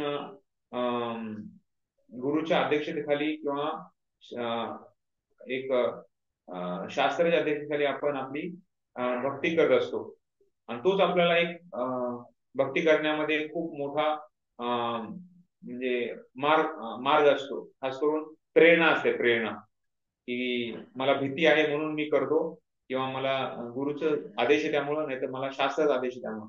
पण रागानुगा भक्तीमध्ये स्वतःची भावना की मला काहीतरी भगवंताला अर्पण करायचंय, मग ते फूल असेल, दूध असेल, किंवा भगवंताला काहीतरी नैवेद्य असेल. माधवेंद्र पुरींना पण गोपाल ज्यांचे त्यांचे विग्रह प्रकट झाले होते तेव्हा त्यांना भगवंतांना अर्पण करायचे होते. आणि जेव्हा त्यांची इच्छा झाली तर तेव्हा म्हणजे भगवंतांनी एवढा बंदोबस्त केला की त्यांच्या म्हणजे त्यांचं गुणगान सगळीकडे गायला लागलं. तर भगवंताला काहीतरी आपल्याला द्यायचंय. तर जसं आपण रोज 16 माळा करतोय ना, अशी ते भगवंतांना आपण एक भेट देत आहे की माझी भक्ती जी आहे ना ती या 16 माळाद्वारे मी तुम्हाला प्रकट करत आहे. त्यामुळे या 16 माळा जे आपण जप करत आहे त्या एकदम शुद्ध भावनेनं आणि जास्तीत जास्त जेवढं चांगलं करेल तेवढं काया वाचा मनस आपण पूर्ण त्याच्यामध्ये लावलं पाहिजे. कारण ती भगवंताला एक उपहार आपण देत आहे. खास करून गुरुनी सांगितलं त्यामुळे आपण करत आहे आणि गुरुच्या अध्यक्षतेखाली आपण करत आहे. आणि त्यांनी 16 माळा सांगितले त्यामुळे आपण 16 माळा करत. त्यासाठी आपण प्रभुपादांनी 99% जी आपली भक्ती म्हणजे प्रगती आहे ती या माळाद्वारे जपाद्वारे होणार आहे. त्यामुळे आपला पूर्ण प्रयत्न केला पाहिजे की ते चांगल्या व्हावेत. प्रमाण पुराणामध्ये पुढे सांगितले कशा प्रकारे भौतिक प्रदूषणापासून मुक्ती प्राप्त केली आहे. ज्याने भौतिक प्रदूषण मुक्त केलेले आहे, ज्या असुरांना पूर्ण पुरुष भगवंताने ठार केले आहे त्यांना ब्रह्मतेजात सामावून घेतले जाते. आणि त्यानंतर ते परमयुगातील ब्रह्मज्योतीत निवास करतात. हे आध्यात्मिक प्रकाश आकाश भौतिक आकाशाच्या पलीकडे आहे आणि भगवद्गीते याची पुष्टी केलेली आहे. या भौतिक आकाशाच्या पलीकडे एक चिदा प्रकाश आहे.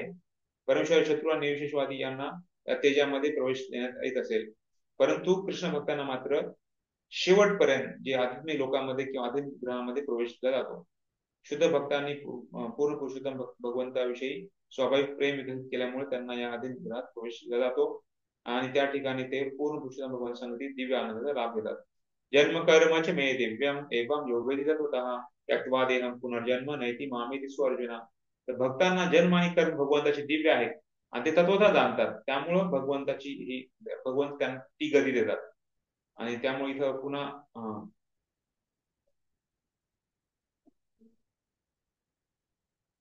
येस आणखी पुढे वाचायचं.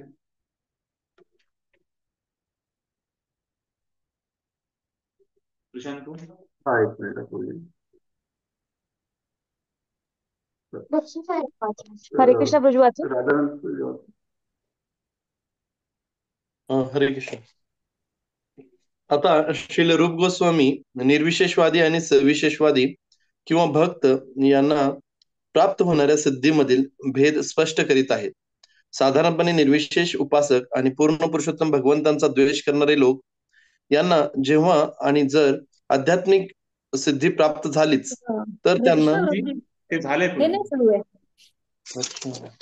पेज नंबर श्रीमद भागवतातील शेवटचे 2 लाईन प्रभूजी श्रीमद भागवतातील ना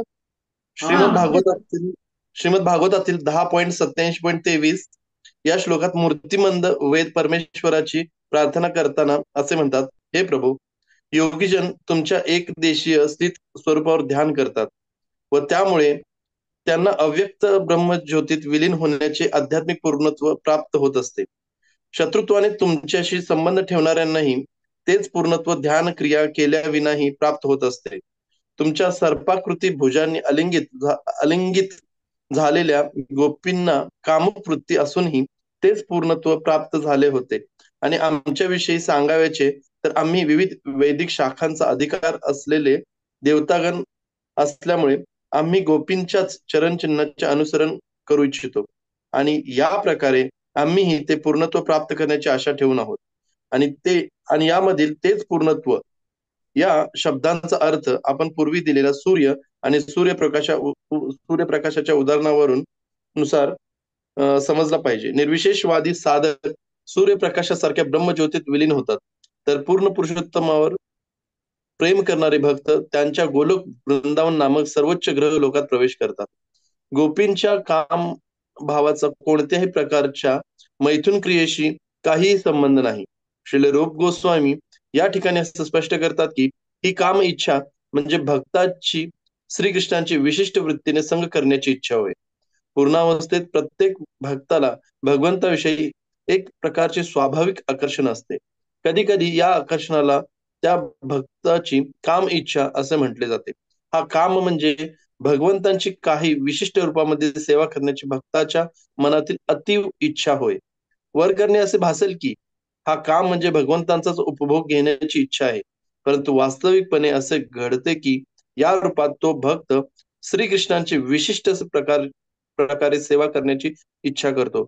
उदाहरणार्थ, एका भक्ताला गोप बालक होऊन मित्र रूपाने पूर्ण पुरुषोत्तम भगवंताचा संग करावा असे वाटू शकते. त्याला असे वाटेल की ज्यावेळी भगवान श्रीकृष्ण गायी चारत असतात त्यावेळी आपण त्यांना सहाय्य करावे. आणि या ठिकाणी कोणालाही असे वाटेल की या इच्छेमागे भगवंतांच्या संगतीचा आनंद घेण्याची इच्छा आहे, परंतु वास्तविकपणे हे सहज प्रेम आहे, कारण यामध्ये भगवान श्रीकृष्ण आपल्या दिव्य गायींचे पालन करीत असताना त्यांची सेवा करण्याची इच्छा आहे. का बस. तर आत्मेंद्रिय प्रीती वांछा तारे बले काम, कृष्णेंद्रिय प्रीतीच्या धरे प्रेमना सांगितलंय. भगवंताचे इंद्रिय जेव्हा आपण प्रसन्न करण्याचा प्रयत्न करतो त्याला ते प्रेम म्हटलं जातं. आत्मेंद्रिय प्रीती वांछा तारे बले काम, आणि स्वतःचे इंद्रिय संयम किंवा स्वतःचे इंद्रिय खुश करण्याची जेव्हा आपण प्रयत्न करतो किंवा ती इच्छा बाळगतो किंवा त्याचे प्रयत्न करतो त्याला काम म्हटलेलं आहे. त्यामुळे चैतन्यचरितामृतमध्ये हे त्याचं उदाहरण दिलेलं आहे की कसं आपण भगवंताची इंद्रिय प्रसन्न करण्याची जी इच्छा आहे तर ते मात्र प्रेम आहे. तर इथे आपण बघितलं की आपलं मन आपल्या म्हणजे भगवंतावर स्मरण करून आपल्या भावना त्याच्यामध्ये उत्पन्न केल्या पाहिजे. जसं आपण भगवंतावर मन केंद्रित करायचं असेल तर आपली भावना खूप महत्वाची आहे. तर त्यासाठी सांगितलंय भगवंताचं स्मरण ते करू शकते, त्याच्यामध्ये एवढी शक्ती आहे. तर हे भगवत प्रेम प्राप्त करण्यासाठी ही अशा प्रकारची साधना खूप महत्वाची की आपण आपण ते मागे उदाहरण पण सांगितलं, ध्यान क्रियेमध्ये आपण बघितलं होतं. ध्यान क्रियेमध्ये कोणाचं उदाहरण आठवतंय का? ब्राह्मण होते प्रभूजी, एक ब्राह्मण. कोणते ब्राह्मण होते? ब्राह्मण. प्रतिष्ठानपूरचे ब्राह्मण. प्रतिष्ठानपूरचे ब्राह्मण पूर्ण भगवंताच्या वेगळे, त्यांच्याकडे भौतिक दृष्ट्या तर काही नव्हतं, पण त्यांनी तशी भावना लावल्या की मी एकदम भगवंताच्या प्रती एकदम बेस्ट काय जे ते मी भगवंतांना देणार आहे. तर एकदम सुगंधी फुलं, त्याचबरोबर भगवंताचा पाणी आणण्यासाठी, जल आणण्यासाठी जे कमंडूल आहेत ते पण थोडे. तर सांगायचा उद्देश काय की मानसिक दृष्ट्या एक भगवंताचं स्मरण, जसं मनोरथ, अक्रूराचं मनोरथ सांगितलेलं आहे. अक्रूर जेव्हा चालले होते वृंदावनला कृष्ण आणि बलरामला आणायला, तेव्हा त्यांचं मनोरथ सांगितलंय. मनोरथ त्यांचं मनाच्या रथावर ते चालले होते. म्हणजे काय, रथ घेऊन चाललेच होते, पण त्याचं मनोरथ म्हणजे भगवंताच्या प्रती त्यांचं पूर्ण मन जडलं होतं की आता मी गेल्यानंतर कृष्ण काय करत असतील, बलराम काय करत असतील, मी त्यांना कसं त्यांचा हात पकडेल, मी त्यांना सांगेल चला अरे बाबा तुम्हाला मला म्हणजे तुम्ही माझ्याबरोबर चला. त्यांच्या नंद महाराज काय करत असतील आणि त्यांनी काय पोशाख घातला असेल, कृष्ण बलरामना मी कसं, असे पूर्ण त्यांचं मन त्याच्यामध्ये लावलं होतं. आणि त्यामुळं सकाळ एवढ्या 15-20 किलोमीटरचं अंतर, पण त्यांनी पूर्ण दिवस त्याच्यामध्ये गेला. तर कारण त्यांचं पूर्ण मन भगवंताच्या आकर्षणामध्ये होतं. तर त्यासाठी आपलं म्हणजे जसं आता कलियुगामध्ये जर आपण जे काही फूल भगवंताला अर्पण करताय ते फूल एवढं फ्रेश नसते, कधी त्याला एवढा सुगंध नसतो, थोडाफार सुगंध असतो. पण आपण भावना करू शकतो की हे भगवंता हे सगळ्यात बेस्ट, आणि हे जे आपण आचमन करत आहे किंवा आपण भगवंताला जल दाखवत आहे ते सगळ्या ज्या शुद्ध नदी आहेत त्याचं जल मी तुम्हाला अर्पण करत आहे, या भावनेनं आपण भगवंतांना अर्पण करणे. आणि जेव्हा आपण भगवंताला भोग दाखवतोय तर ते पण आपण भगवंताला स्मरण करू शकतो की हे जेवढं आपण आपल्याला जेवढी आपली मनोभावना कुठपर्यंत जाते त्या भावनेमध्ये आपण भगवंतांना कुठलेही आपण करताना गोष्ट भगवंताला अर्पण करू शकतो. माझ्यामध्ये पात्रता नाहीये, पण भगवंता कृपया करून स्वीकारा, अशा प्रकारे म्हणू शकतो आपण. आणि प्रार्थना पण करू शकतो की कलियुगामध्ये आपलं शरीर आहे, कलियुगामध्ये आपण सर्व काही आहे, मन आहे, इंद्रिय आहेत, सामग्री आहे, साधन सामग्री एवढी शुद्ध पण नाहीये, तरी पण भगवंता कृपया करून आमच्याकडून स्वीकारा. तर अशा प्रकारे आपण भक्त प्रार्थना करतात, त्याच्यामध्ये ती भावना प्रकट करतात. त्यासाठी माम अनुस्मर युद्धच, कृष्णाने पण अर्जुन सांगितलं की माम अनुस्मर, अनंतर युद्ध कर, पण मला स्मरण करून कर, म्हणजे तू माझ्यासाठी करत आहे हा संबंध तू लक्षात ठेव. आणि जेव्हा ज्या योग्य भावना नसतात, अनुकूल भावना नसतात, तर ते भगवंताप्रती मग म्हणजे कंस आणि शिशुपालचं उदाहरण त्यामुळे सांगितलं होतं. कशा प्रकारे ते कंस भयमुळं आणि शिशुपाल द्वेषमुळं भगवंतांना स्मरण करवता, आणि त्या प्रकारे त्यामुळे ते भगवंताला स्मरण केल्यामुळे ते शुद्ध झाले, त्यांना मुक्ती पण मिळाली, पण त्यांना योग्य ती गती सारखीच गती मिळाली नाहीये. आणि त्यासाठीच ही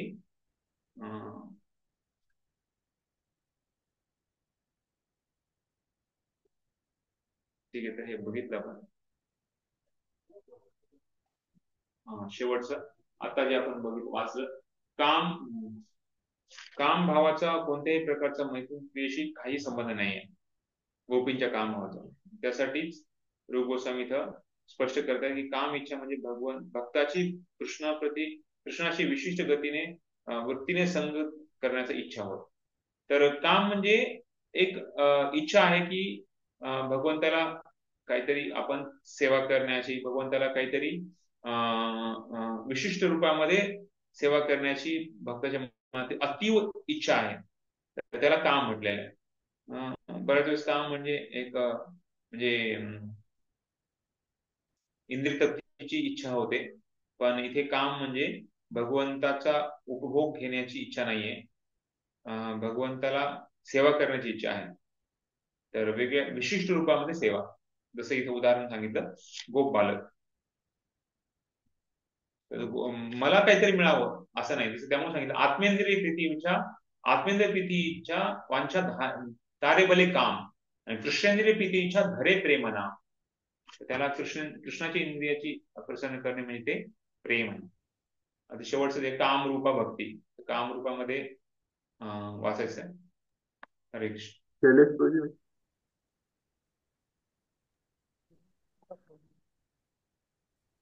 हरे कृष्ण.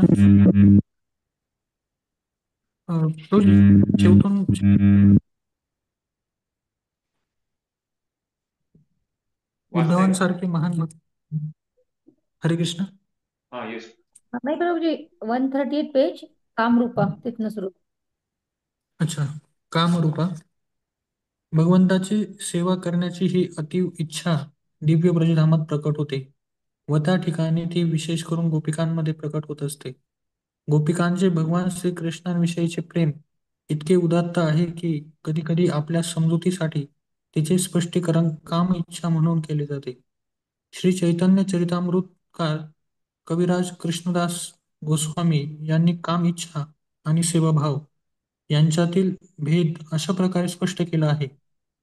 स्वतःच्या वैयक्तिक सुखाकरता केलेली इच्छा म्हणजे काम, आणि भगवंतांच्या इंद्रियांच्या तुष्टीकरता केलेली इच्छा म्हणजे दिव्य काम होय. या भौतिक जगात एखादा प्रेमी आपल्या प्रेमिकेच्या इंद्रियांची तृप्ती करण्याची इच्छा करतो. अशा प्रकारची वृत्ती मुळी अस्तित्वातच नाही. वस्तुतः या भौतिक जगात प्रत्येक मनुष्याला आपल्या वैयक्तिक इंद्रिय तृप्तीमध्येच रस असतो. गोपींना मात्र केवळ भगवंतांच्या इंद्रियांना संतुष्ट करण्याचीच एकमेव इच्छा असते व या विना त्यांना इतर काहीही नको असते. आणि अशा प्रकारचे उदाहरण या भौतिक जगात कुठेही आढळत नाही.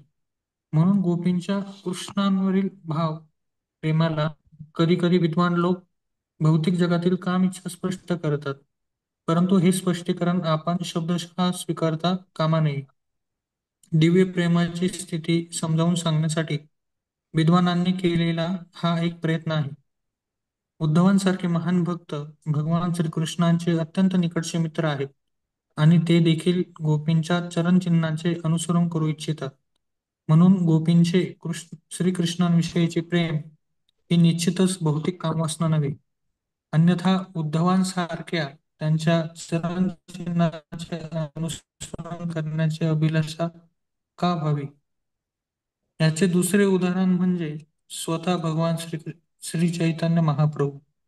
संन्यासाश्रम स्वीकार ते स्त्रियांचा संग टाळण्यासंबंधी अतिशय दक्ष होते, परंतु त्यांनी देखील असेच शिकवले आहे की भगवान श्रीकृष्णांचे पूजन करण्यासाठी गोपिकांनी अवलंबिलेल्या मार्गापेक्षा इतर कोणताही मार्ग श्रेष्ठ. प्रेरित होऊन भगवान श्रीकृष्णांची पूजा केल्यासारखे वरकरणी भासत असले तरी भगवान श्री चैतन्य महाप्रभूंनी मात्र त्यांना त्यांच्या उपासना पद्धतीची स्तुती केली आहे.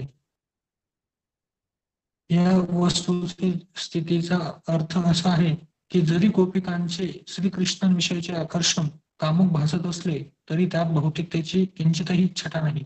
जोपर्यंत एखादा मनुष्य पूर्णपणे दिव्य स्थिती प्राप्त करीत नाही तोपर्यंत तो गोपींचा श्रीकृष्णांशी असणारा संबंध समजू शकत नाही. कधी कधी हा संबंध साधारण युवक युवतींच्या व्यवहाराप्रमाणे भासत असल्यामुळे चुकीने त्याला भौतिक जगातील मैथुनाप्रमाणे समजले जाते.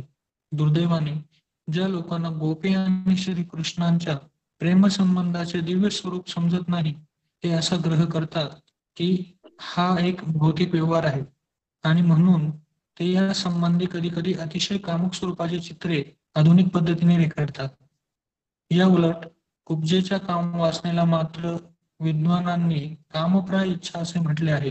कुब्जा एक कोबडी स्त्री होती आणि तिला देखील भावुक प्रेमापोटी भगवान श्रीकृष्णांची भेट घेण्याची इच्छा होती, परंतु तिची ही श्रीकृष्णांकरिता असलेली इच्छा ही जवळजवळ भौतिक होती आणि म्हणून तिच्या प्रेमाची गोपींच्या प्रेमाशी तुलना करता येत नाही.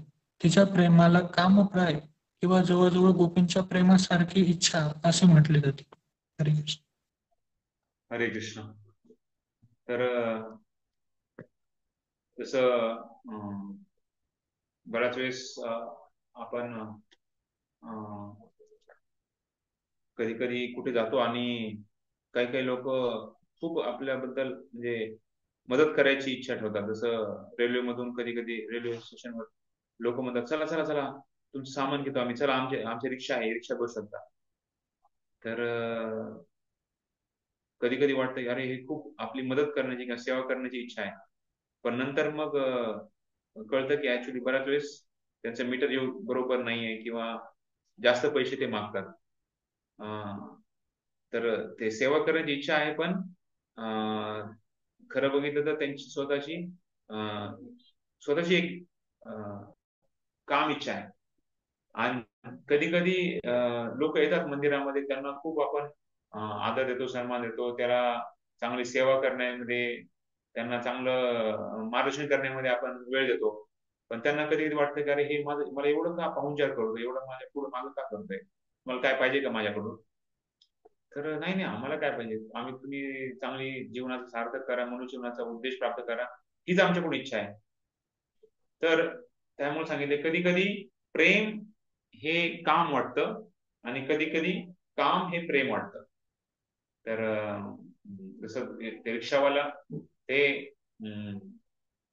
प्रेम हे काम म्हणजे स्वतःची इच्छा काहीतरी आहे, आणि इथं तो नवीन आलेला व्यक्ती आहे तर त्याला त्याला वाटतंय की माझ्यावर एवढा प्रेम करतोय पण त्याच्यामध्ये काहीतरी काम इच्छा आहे. तर तर हे भौतिक जगात बघितलं जातं, पण ऍक्च्युली खरं बघितलं तर हे समजण्यासाठी आपल्याला जे शुद्ध भक्त आहेत, महान भक्त आहेत, त्यांचं जीवन आपल्याला समजलं पाहिजे. कसं त्यांचं जीवन, जसं चैतन्य महाप्रभूंनी संन्यासाश्रम स्वीकारल्यानंतर ते स्त्रियांचा संघ टाळण्यासाठी संबंधी अतिशय दक्ष होते, परंतु त्यांनी देखील असेच शिकवले आहे की भगवान श्रीकृष्णाचे पूजन करण्यासाठी गोपिकांना अवलंबिलेल्या मार्गापेक्षा इतर कोणताही मार्ग श्रेष्ठ नाही.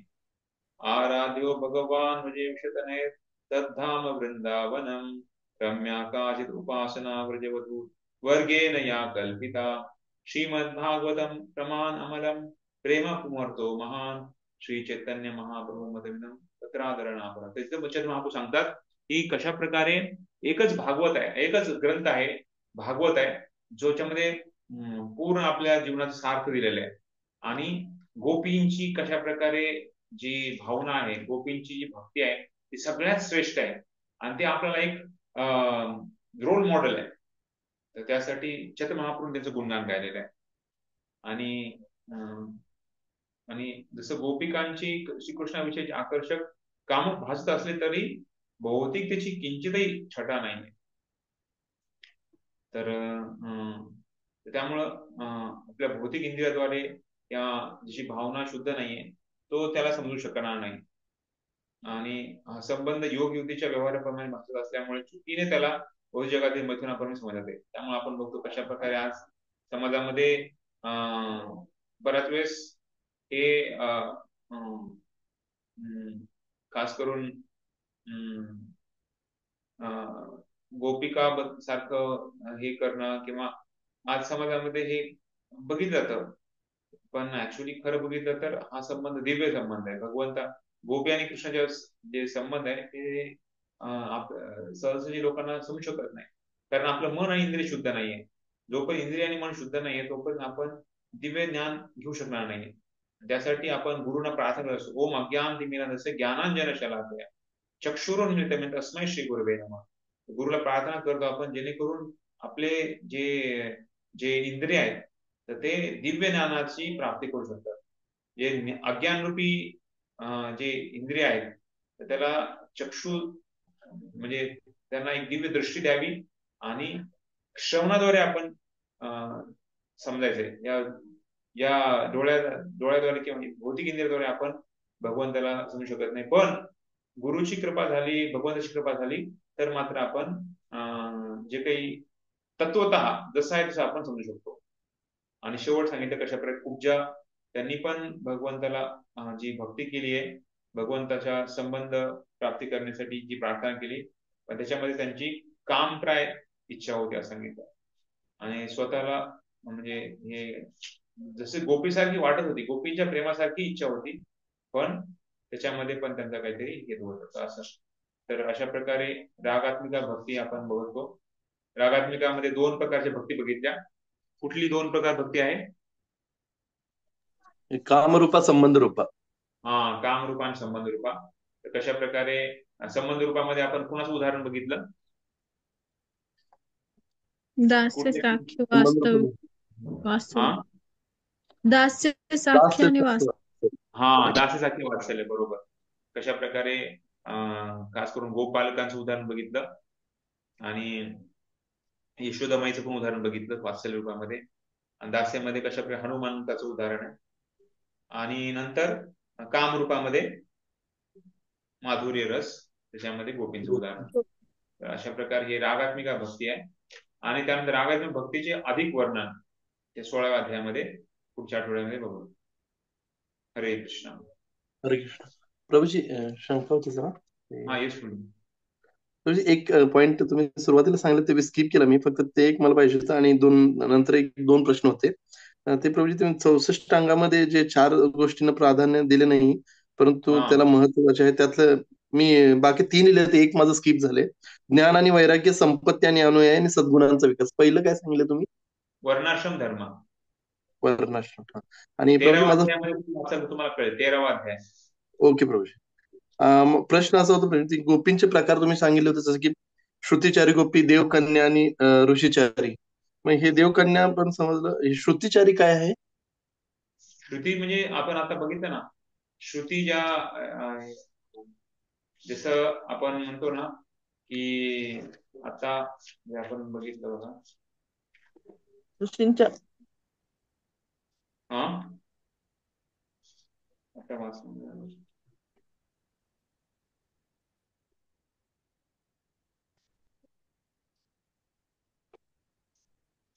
एक मिनिट. 10:29 मध्ये आहे ते. 10:29-9 मध्ये तुम्ही वाचाल तुम्हाला कळेल. श्रुती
हा, श्रुतिचारी गोपीत म्हणजे जे वेद वेद आता आपण वेदाबद्दलच ऐकलं ना.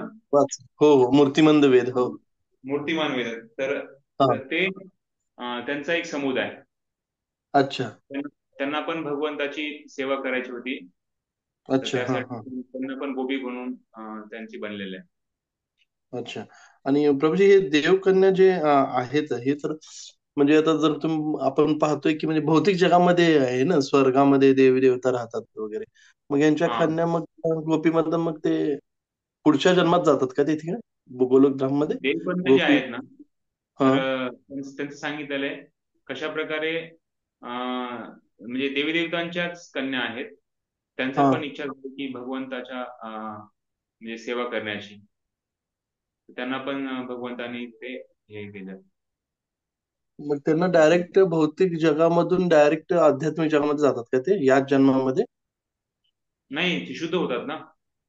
हा हा, भगवंताच्या सानिध्यामध्ये शुद्ध होतील आणि त्यानंतर मग हम्म, शुद्ध होऊन नंतर जसं इथं ऋषिचारी गोपी पण त्यांना रामचंद्राबरोबर राहत होते ऋषी. बरं. पण त्यांना काहीतरी थोडस हे राहिलं होतं.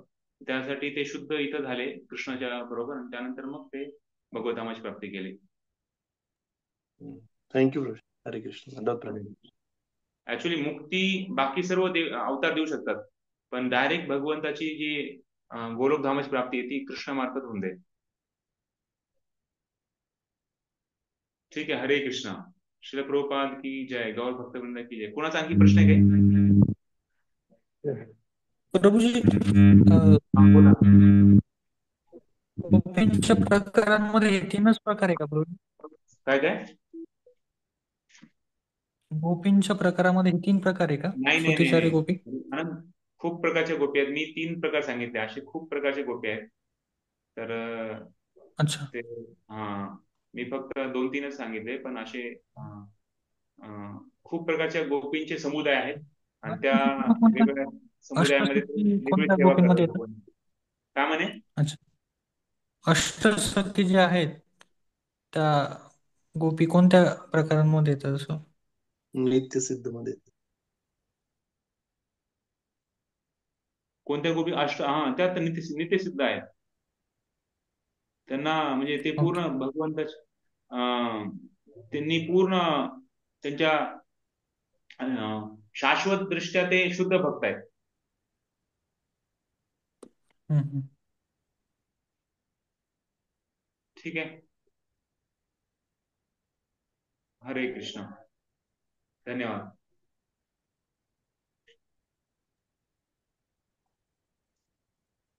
अच्छा.